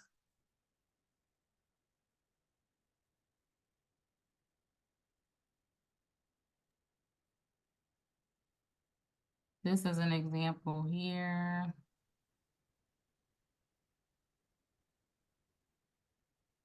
And this is straight, I use any example. If anybody in Maryland, that's your lucky day. So, but you also can look at it on the DMV website, whatever state that you're in. And the good thing about these two, they're private owned passenger vehicles. So they will need a state trooper. If there was anything, you guys is really just racing down the street, you still have to abide by their, you know, kind of like rules of the signs on the street, but that's just geared by the sheriff. But it's still something that you can fight and defend. Also, too, if you have a trust-owned vehicle, a lot of people are hesitant by like, I don't want them to sue the trust if I have a fatality or get into a car accident on the highway, things like that. Just no different between Hertz rental car, or it's no different between like Lyft. You can actually have a leasing agreement. I think people don't understand how powerful it is that you could just draw up a contract or draw up an agreement. And you can say, oh, this person is going to be driving it from, you know, sun up to sundown, you know what I'm saying? Hold on, let me look at the PDF. You could also do a bill of sale. That is just if you are really exchanging money for this. It says here where you can transfer the vehicle to and from the trust. Sometimes you want to make sure you can get it out the trust if you need to get it out the trust. You do need the certificate of trust. So bring that with you. The trust is an individual. I'm sorry. The trust is a person. So it needs to have its own identity. Also, the trustee is handling the paperwork. So the trustee is acting on behalf of the trust, even though the trustee is filing the forms, even though the trustee is signing, it still will be in the owner of the trust. Even if you're the beneficiary, I'm sorry, even if you're the grantor, right? And you're like, oh, I'm transferring from my name and then I'm signing as my name. The difference is TTEE on the back of that name. You have the birth name, your first and last name, right? And then you have your first and last name, TTEE. In the eyes of the law, that is considered a separate entity. Just like if we were to get married and we go from Miss to Mrs., that changes a position. That's how simple that could be when you put trustee on the back of your name. So you want to do this, sign it, seal it, submit it, and it will be in the trust. Can I make a comment about this? Stay right there for me. Scroll down again for me. Yes. Stop here. Wait, where was it? Okay. So if y'all notice where it talks about the inspection. So we know every state, you got to get an inspection that has to pass for them to give you your registration and stuff for that year. But you know that is based on the fact that that's a state vehicle because they get federal funding, right? But if you notice under Maryland inspection certificate, it clearly states that a safety inspection may not be required if the vehicle is being placed into a living trust. Why? Because they can't charge the living. You're now a living person. Scroll up for me too. Oh, I mean down, I'm sorry. But you want me to go this way? Yes. Here, Maryland. Maryland title vehicles transferred to a trust or gifted from a trust to a beneficiary are exempt from exercise tax and title fees. Now you see why they don't want you to put your car in a trust, because they can't charge you no fees now. Not just that, they no longer have jurisdiction over your vehicle because they only have jurisdiction over the corporation. Yep. And not the living person. We have power, our own power as the living person, and they can't trump that, right? So it's just little things like this that we overlooked or didn't understand it. More importantly, didn't even know that it was there, right? It even talks about The relationship with the person who gave the vehicle to the trust and the beneficiary in the trust are immediate family. You're able to get the exercise tax that was paid back to you. And every state has one of these on there. Now, one thing I love about Layla, I'm gonna if show you you. if you go to her for further assistance past this call and you're in North Carolina, she gonna tell you exactly in North Carolina, here's the form, this is what you do. Like, she knows the different rules and regulations depending on what state that you're in. I was very impressed by it. Like, she was like, I'm for this state because things are different. One thing that you can you touch for me? Because we do have some veterans. We do have some people that's in the military that is in here. Can you explain to them that their trust has to be worded differently due to the fact that they are the property of the United States? Yes. What happens is the United States entity, because it is as an entity, are their guardian. They are kind of like their overseer, conservator. They take care of them. They provide benefits for them. And what happens is they automatically get first dibs. I like to say it like that. They automatically get first, whatever you owe back, whatever wealth that you have. Remember, they are giving you benefits. They're giving you VA benefits. They're giving you retirement benefits. They're giving you so many benefits that they, even though they have a policy, I think it's about between $450,000 to $500,000 policy on you guys. Even if you are, what is it called? Not retired, injured. That's another one. If you're injured, if you're on active duty, non-active duty, if you have a trust, it's like they gotta know about it. So a certain verbiage in there that helps still protect your family, your loved ones, to still keep it. That's why irrevocable is one of the most powerful, is because you're removing ownership out of your name, and that you are, it's not gonna be a part of like the government or the branches. I like to say branches because so many different types of branches when it comes to the military. And you're removing it out of your name. So certain details in there, especially when it comes to successors, if you're married and things like that. This is why when you get more benefits if you are married, because they added another body into the estate that they take care of. So they're getting more benefits off of your estate than anything. There y'all have it. So for people in the military, it's a little bit different. I know a lot of people are very nervous about recording their birth certificate in a trust. It is like, you should. You really, Absolutely. yeah. Because that belongs to you. That's a part of your estate. Yeah. So if you don't do it, guess who's gonna do it? They are. They're gonna take it. You don't claim They're it. gonna say that you abandoned it. Yep. We're not abandoning nothing else. Okay. The only thing we abandon it is the relationship we got with them, and tell them that it's over. It's over now. We gonna control what belongs to us. And remember, I tell y'all all the time, only a trust can deal with a trust. Only the living can deal with a living, and only a corp can deal with a corp. So if you're tired of dealing with these corps, letting these corps tell you what to do and how to do it, then change your position and protect yourself in the process. Okay. So I also wanted to bring up, so she's only talking about trust, but Ms. Lockwood used to own a debt collection agency. Like, you know, them people that call you on the phone talking about you owe us? Yeah, she used to be one of those. She owned the actual company. So she does not just do trust. She also shows ways to battle the credit bureaus, well, the agencies, because we know they're not the bureau, in order to help and get your credit clean and some other things. So I will send out a link with everything that she does provide. If you need additional trust services beyond this, you are able to contact her. I used her. If I haven't gotten it yet because I'm not at home and with the storm and everything. But she offers assistance, I'll use that word, when it comes to setting up trust. But there is one particular item that she has that I absolutely love, especially because I've lost everyone in my family, right? If something happened to me right now, my kids won't have a parent at all. And it's very important that when we're leaving our legacy to our children, especially if they're younger and we haven't gotten to the point where we can teach them about the trust. Layla, can you pull it up for me? Do you got one available? She has a trust box. And in this box, you can create an audio and you can talk to your children and tell them and instruct them on how to distribute what's in the box, what they're supposed to do. I believe that is the most awesome thing that I've ever seen. Yeah, so the vision behind this is that, I did mention that I lost my father, and I'm forever replaying his voice. Sometimes people lose loved ones and they're like trying to call the old phone just to hear that voicemail. And I would just go back and listen to him. And then the legacy box was something that inspired me to do this, because sometimes we don't just have just pictures. We can't go back to that home or smell their clothes.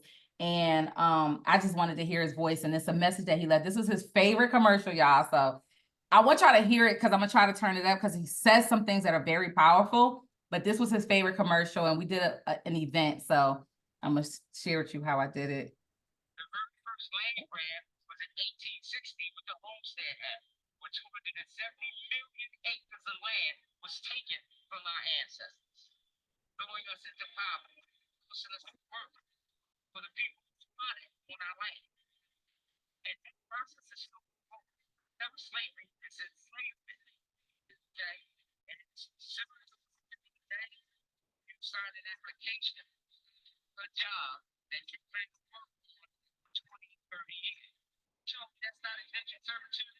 You just need to agree to a term period. And at the end, you're promised what? A pension. But yeah.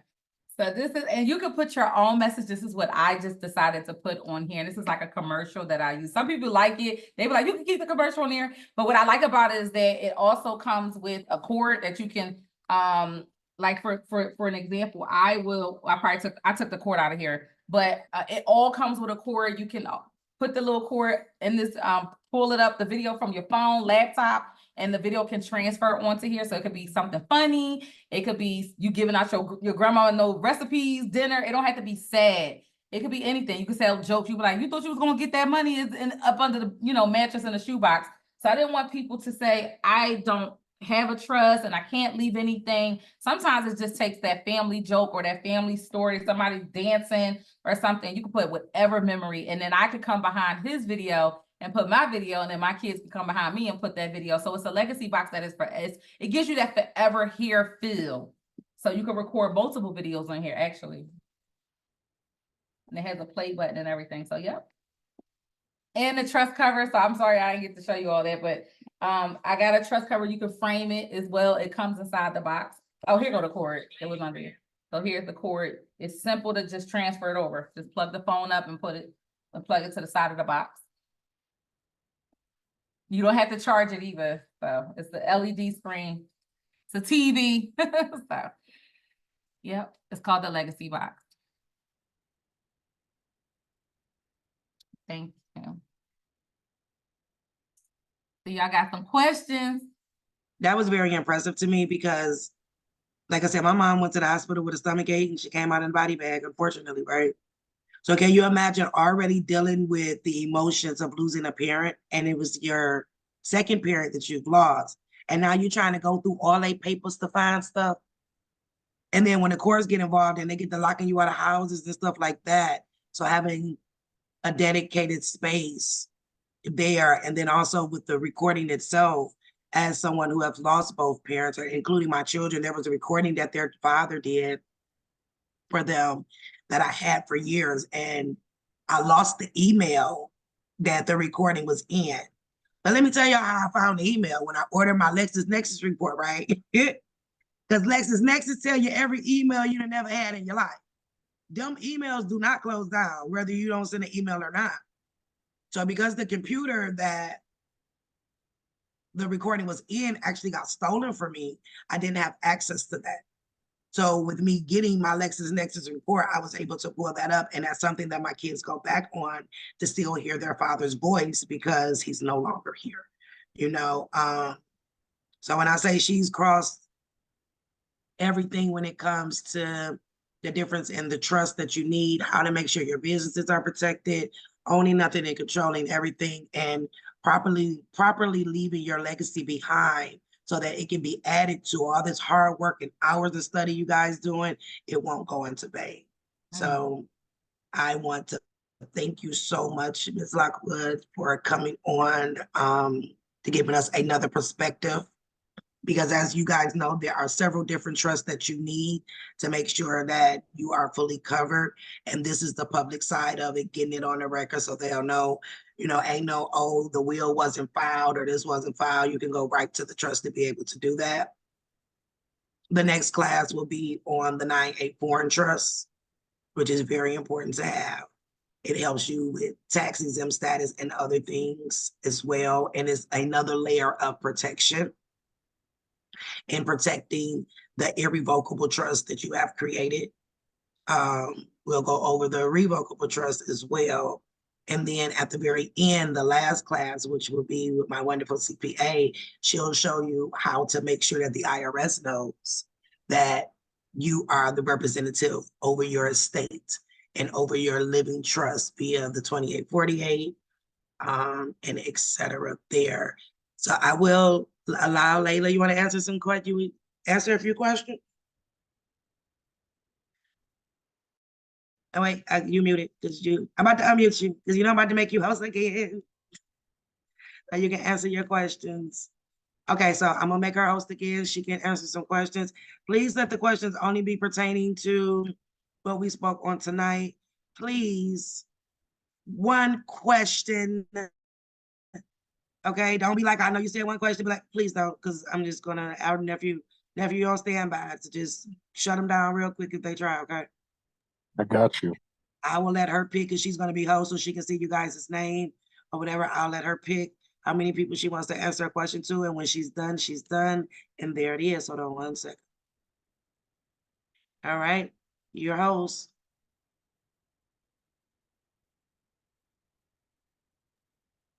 Oh, you gonna put it on me like that? I gotta pick somebody. You know what? I'll let nephew pick. Yeah. Nephew, just pick who you want, because you're a co-host. So nephew, just pick who you want, and it's in her blood, y'all. So she gonna answer y'all. There you go. All right. Dang, a lot of familiar names. That's wild. Okay.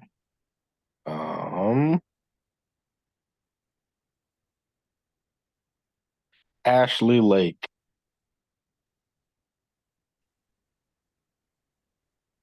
Hello, can you hear me okay? Loud and clear. Okay, great.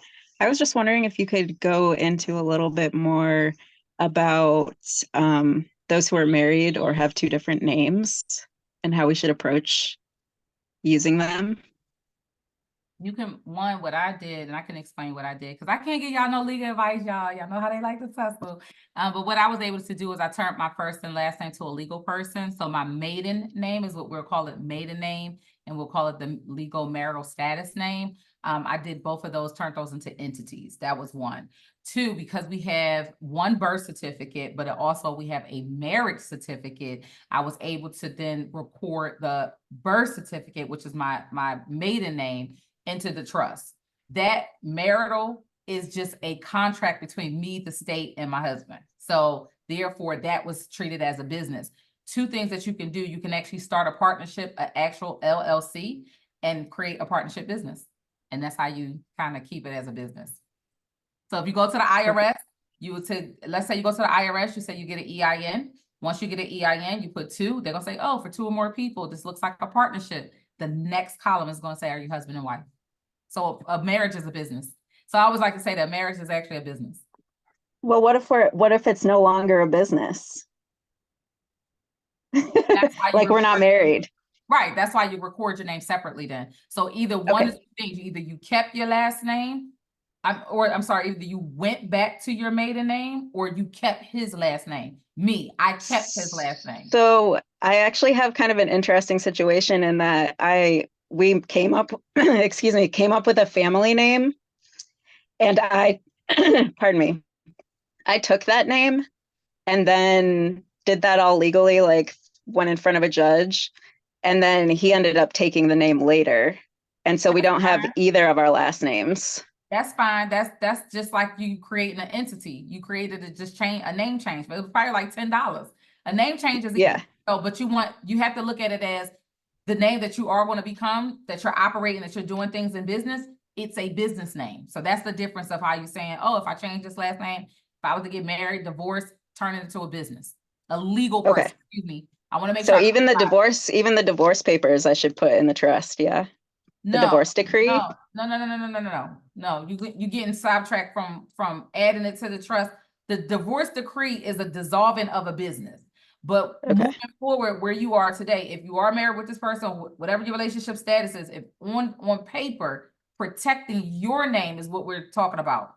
Your first and last name, rather if it's maiden, made up, or legal, marital last name, recorded as a legal person in the county. That's the difference. Okay. No problem. Thank you for that clarity. No problem. Mhm. All right. Let's see.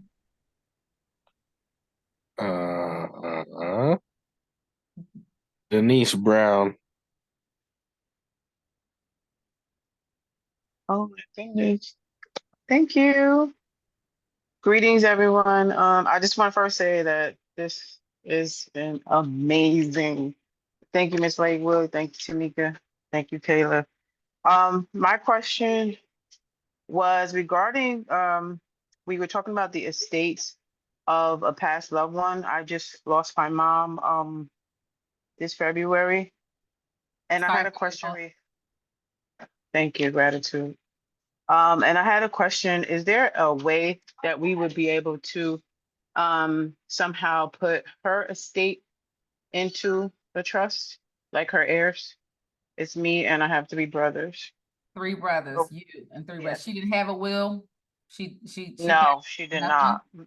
So the only reason No. why I know y'all don't read my face, y'all, because y'all know I make faces, so I do apologize. But first thing I thought was you don't want her estate to have debt in there, and that you go on and take on ownership of that by putting it in the family trust. One, you can open the estate if you have not done that, because sometimes people don't even know that they can open the estate. You can use a trust to open the estate. You don't have to open it in your name. It's kind of like the trust is the administrator. Or you can use an LLC to own your mom's estate.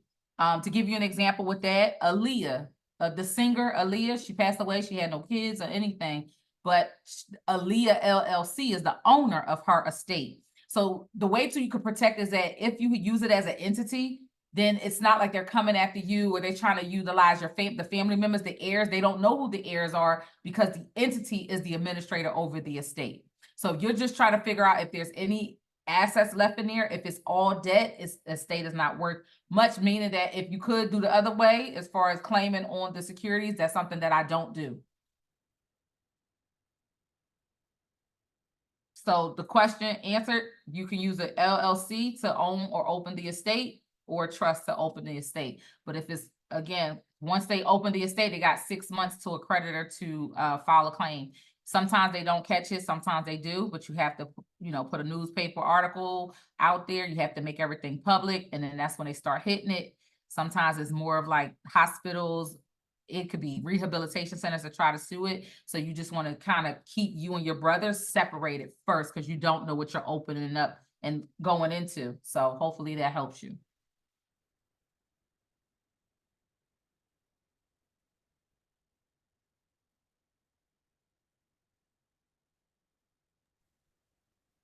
Any other?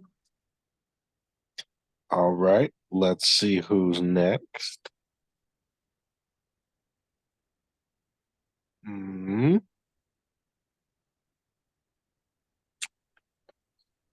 Let's do Joe Solomon.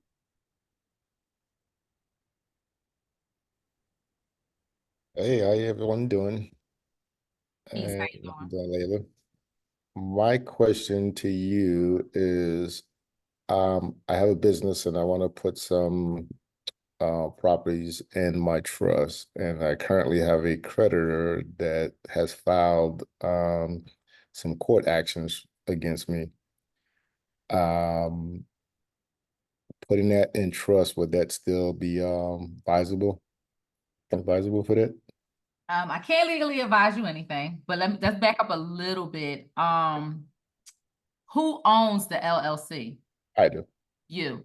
Yep. The LLC is being sued, or are you personally being sued? Me personally. You personally. Let me ask you another question.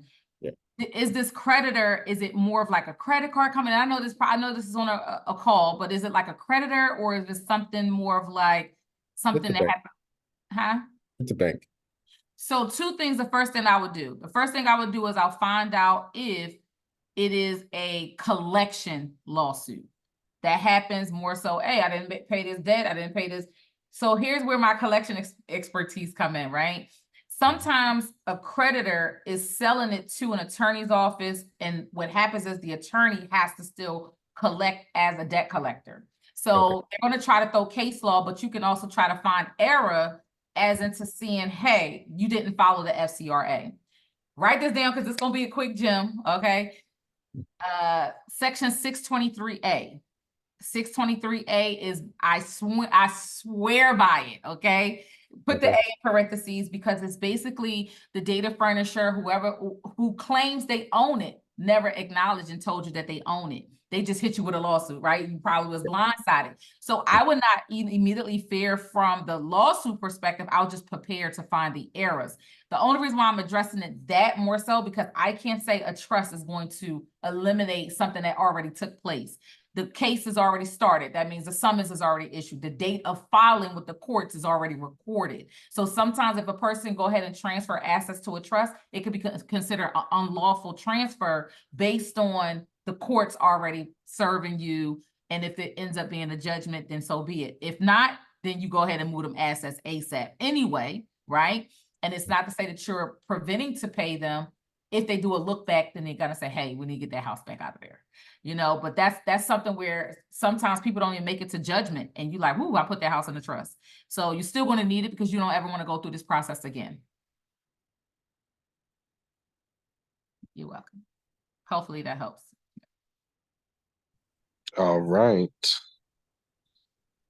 Yeah, hopefully that answered your question. Would you like me to pick another person? Yeah, go ahead. We got time. All right, let's do it. I'm doing roulette today, y'all.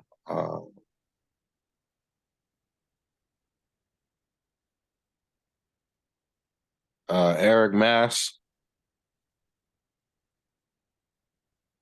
Can you guys hear me? Loud and clear. All right. Appreciate you guys taking my question. My one question was, you mentioned for the accounts that we already have in our name for setting up the trust, it's better to close it instead of retitling it. Is there like a pro and con, or we should definitely just close what we have and then just open a new one? Yes, because it's a new owner. If you retitle it, then that means that your name is going to stay on the signature card. They're not going to change the signature card. It's almost as if like you're adding the trust to the account, which could be a conflict. So if you don't want to own the account anymore, then you actually going to have to retitle to have the trust as 100% the owner. Okay, so like not just bank accounts, but like I have a brokerage account that's in my name. So how would I retitle that? Like, do I close it out and then open a new one? Yeah, so depending on who the company that you're actually doing business with, some of them don't take trust. So you could do it under a LLC, that the LLC is trust owned. That will help you as well. Yep. And then definitely put the trust as the beneficiary on that account. Remember, front door, back door, make sure you close it. All right, thank you. No problem. But that was a great question because I didn't go over brokerage. Thank you. All right. Okay, before you do that, hey, I'm gonna make you back host again. 1 second, Layla. So yes, in certain instances, they can still make you as owner. But now there are certain, and Layla, I don't know if I showed you this, there are certain ways to set up the paper that you can, if you don't want to lose your credits, retitle it, but still make the trust 100% owner and you're not. But that is making sure they turn that screen around, they show you that they remove complete ownership away from you and put it to the trust. So it's all in how the paperwork has to be set up if you don't want to lose the account. So it can definitely be retitled back over, but you have to really know what you're talking about and have the proper documentation. Because if you don't, they will still have you owner, which is obviously what we don't want. But on the private side of it, we still want our credits, so we don't want to throw our credits away. right? So there is a way that it can be done. You just have to make sure that you do it properly though. That's Yeah, all. like for Bank of America or like a Merrill Lynch account, like when you're looking at certain things, they do have forms. They even have it on their side where they'll say, "Oh, this is a renewal, this is update, this is the EIN, this is the trustee, this is the trust." They Yeah. do, but you just want to make sure that you don't either get penalized, so you want to have it in ways where you don't get penalized. That's why I said it's depending on certain banks. You know, I don't deal with all banks, and sometimes it be new experiences, but I have seen it is best to actually trade or have them do the investments and stuff for you under a business name. Because you're definitely, if you're going to retitle it and try to keep it, it can't be the retirement with your social. It has to be the retirement with the EIN number, because if it's done with the retirement with the social, then you still will be considered the owner on there. But if you retitle it with a trust EIN or a business per se, or if you change your name over to a business, the EIN number, then now you can remove the 100% ownership of you. So you can't retitle it up under your social. Okay, that's all I wanted. Oh, no, let me put you back. Because I know they looking, I'm watching them. They're like, wait a minute, she told us that we can retire. You can, you just got to make sure that it's done right. Oh, that's why I would say certain entities. Yeah, I don't just go like just one thing, because certain entities are different. But this is why when we help with one-on-ones, that's what's so important. We go and whatever it is needed that helps you in your jurisdiction, that helps with your provisions of your state. We work with multiple different states, different companies, different entities from trading to brokerage accounts, you name it, insurance policies. We've helped with it all. Yes, because you guys can change your insurance policies over to the name of the trust as well. Because if not, if it's in your regular name, it's going to be attached to the estate. It's considered a personal asset, insurance policies. Yeah. All right, I'm done. Any other questions? Oh yeah, there's a lot of questions. Barry Williams.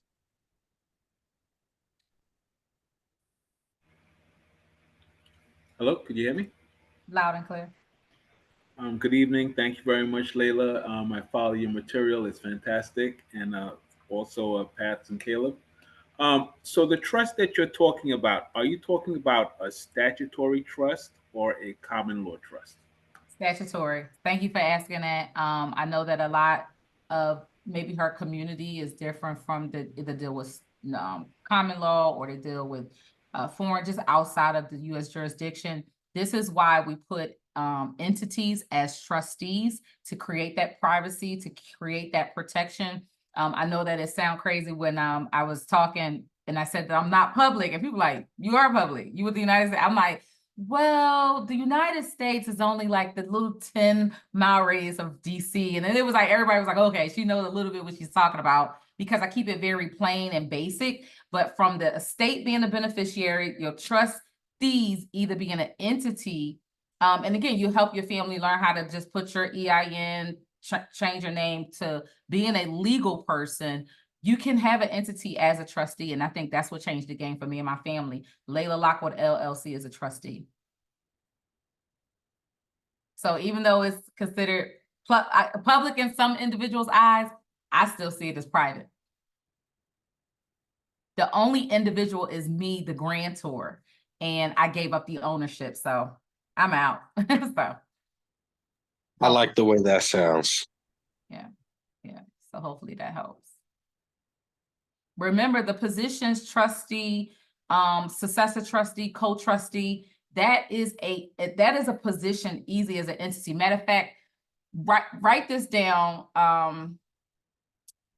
Publication 0049. That's from Treasury Direct, US Treasury Direct. Though that is more so they answer those typical questions like, hey, the most questions that are asked. And when you look at grantor, beneficiary, and trustee, even though people are like, oh, don't be a trustee and a grantor and a beneficiary, you still can be two or all three. You can even be all three, but the way that we structure it is just a whole lot different.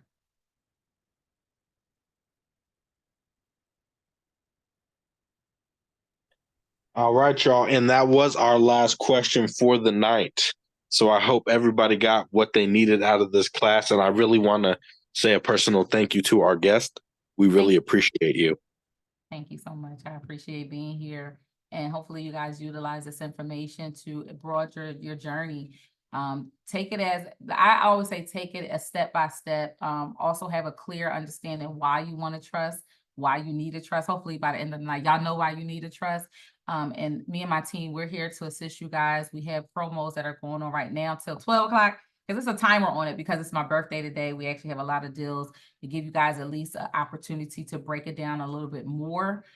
We also have a private community as well called the Inner Seed Circle, where we just plant seeds and talk about different topics. Even the topic that's coming up is talking about how I was able to really accrue a lot just using my name as a corporation. So I will show like my light bill, my gas bill, my water bill, and all these different things as I use it as a corporation write-off. So it's a necessity to the business. I'm actually getting ready to go on tour. So all this, the expenses that I'm putting out, I'm actually writing it, using it as a write-off because it's for marketing. It's a necessity. Using social media, I show how I get paid through social media as a content creator, but it's not me. The trust is actually, the money goes directly through the trust, even though it has Layla Lockwood LLC. So it's just ways that you could just structure things and minimize yourself and having power. I have no power. I know that sounds crazy, but I really don't. Even as a trustee, I actually operate on behalf of the trust. So prayerfully that you guys, learn this. You guys on what is like 3 to 4 days through the span that you're going to be learning. Oh, part 3, 2 to 3 parts, and just put it all together. That will help you and your family. So thank you for having me. No, we really appreciate you. And y'all know next time we're about to show you how to get the trust that you need and everything else. And I'm going to let Auntie speak and close it out for us in just a second here. Sounds like a plan. Thank you again so much, Layla. Like I say, she already know, she blew my mind on our call. If you do decide to use her services and need more one-on-one help, she is available for that. I will send out a mass email with her information on there. I will definitely utilize, for you guys that have an issue with your credit, utilize her credit program. She used to be a debt collector. She can tell y'all the stuff that regular people don't know due to the fact of the handbooks that they have had to have if you're having those issues and etc. So yes, I do appreciate that. I have allowed you guys, I think I can let y'all unmute yourself. I would love for each of you One thing, I'm sorry, because I know we wasn't talking about credit. Oh, yeah. I'm not trying to sell y'all on the idea, but that 3-for-1 credit class is golden. Is golden. For the brother that asked about getting sued, I give you an experience on how to respond to them. There's also this is a workbook. I want to call it a guide. A guide is highlighted as well. It's not the guide that anyone ever uses because it's the guide that the data furnitures have to follow. So if anybody know who that is, that's just, it could be a closed account, it could be a third-party creditor, it could be anybody that's reporting on your credit, from them pulling your information for leasing. Everyone has to follow this particular guideline. Because I used to be a data furnisher, I had to learn what we should and should not do when violating people's rights. I put that guide in there, but I don't think people understand how powerful it was because it came as a bundle deal, but it's highlighted and it's a federal regulated guide, a guidebook for any debt, they call it something different now, but it's a data furnisher. So that is a gift to y'all if you guys get it. And if you're first time purchaser, you save 10%. And that's why I didn't want to talk credit, but that's something that can really, really change your life. It's 3 videos. I got volume 1, volume 2, and how to respond to if someone served you a summons related to credit or debt. So I just do that in there. It is an amazing course. Of course, y'all know that I've seen it. And I asked her, because she'll bring stuff out like me and then it'll disappear. So I asked her, I said, can you please bring it back to help those in the Path of Freedom family that needs to get further with their credit? But I'm going to unmute you guys, and I would like for each of you to please all wish Ms. Lockwood a very happy birthday. She came on her birthday to do this for Happy us. birthday. Happy birthday. Happy birthday. Happy Solar birthday. return. We want to see you happy. Happy birthday. Thank To you. Birthday queen. Birthday. Thank you. Congratulations. Come on, family. Very much for your info. Birthday. Happy birthday. We should all sing happy To the birthday. Trust Foundation, thank you. Let's sing a happy birthday. Birthday. My birthday Happy too, boss. This is my birthday. present. Like a rock. Happy birthday. Boogie. solar return. Happy birthday. Great job. Happy birthday. Alhamdulillah. Thank you. Whatever happened, happened. Happy birthday. And Tamika, we love you and care about you. All right. Thank you, Thank Tamika. you. Thank you. Whole Thank life. you. Are worried Be about safe you. out there. Happy Hey, birthday. Layla. Be safe out there. Hey, Layla. Have a blessed Tamika, weekend. thank Happy you. Let's see birthday. Monster's life. Happy Very birthday. much. Everything from Happy God. birthday. All for everything you're doing. Layla. Muted everybody. But thank you guys. Thank you guys so much. I will send out notification. The next class will be, we decided on Saturday and Sunday.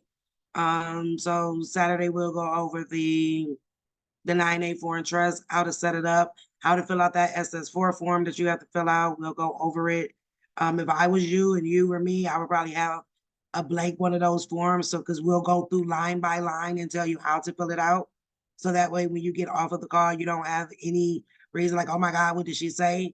So we'll go line by line in the 9-8 on how it needs to be filled out, where it needs to be sent to, and the tips that are needed when you are attempting to get the 9-8 foreign number, which will be very beneficial. We layering we're layering everything to make sure that full protection is there, that they can't come and take anything from us. So I do appreciate everyone that was on the call tonight. I think y'all already knew it was going to end up being more than one part, because we don't want to shortchange any of the information that you guys will be receiving. So we truly do appreciate you. This is the year of collaboration. Y'all gonna see a few more. I got one that I'm gonna show y'all this weekend. Y'all gonna be like, what? Did she really? Yes, and I did.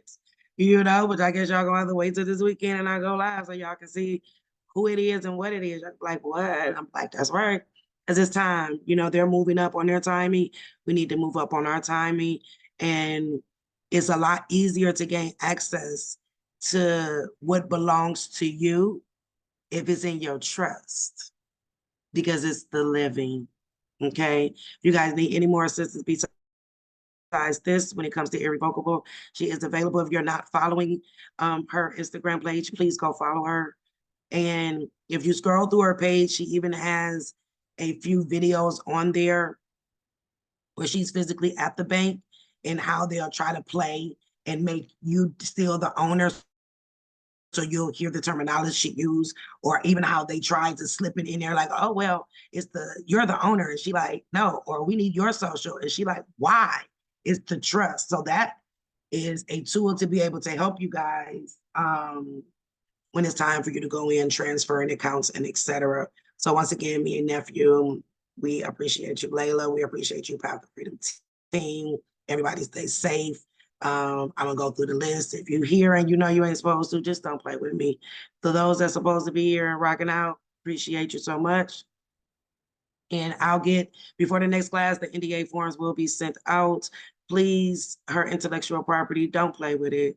She was a guest. She was nice enough to come and speak to us. So y'all was on y'all good behavior. Maybe I need to bring more guests. Because y'all be treating me and nephew like we the wicked stepmama and stepdaddy. But nah, y'all know I rock with y'all the long way and the short way. We're going to stand 10 toes down all the way.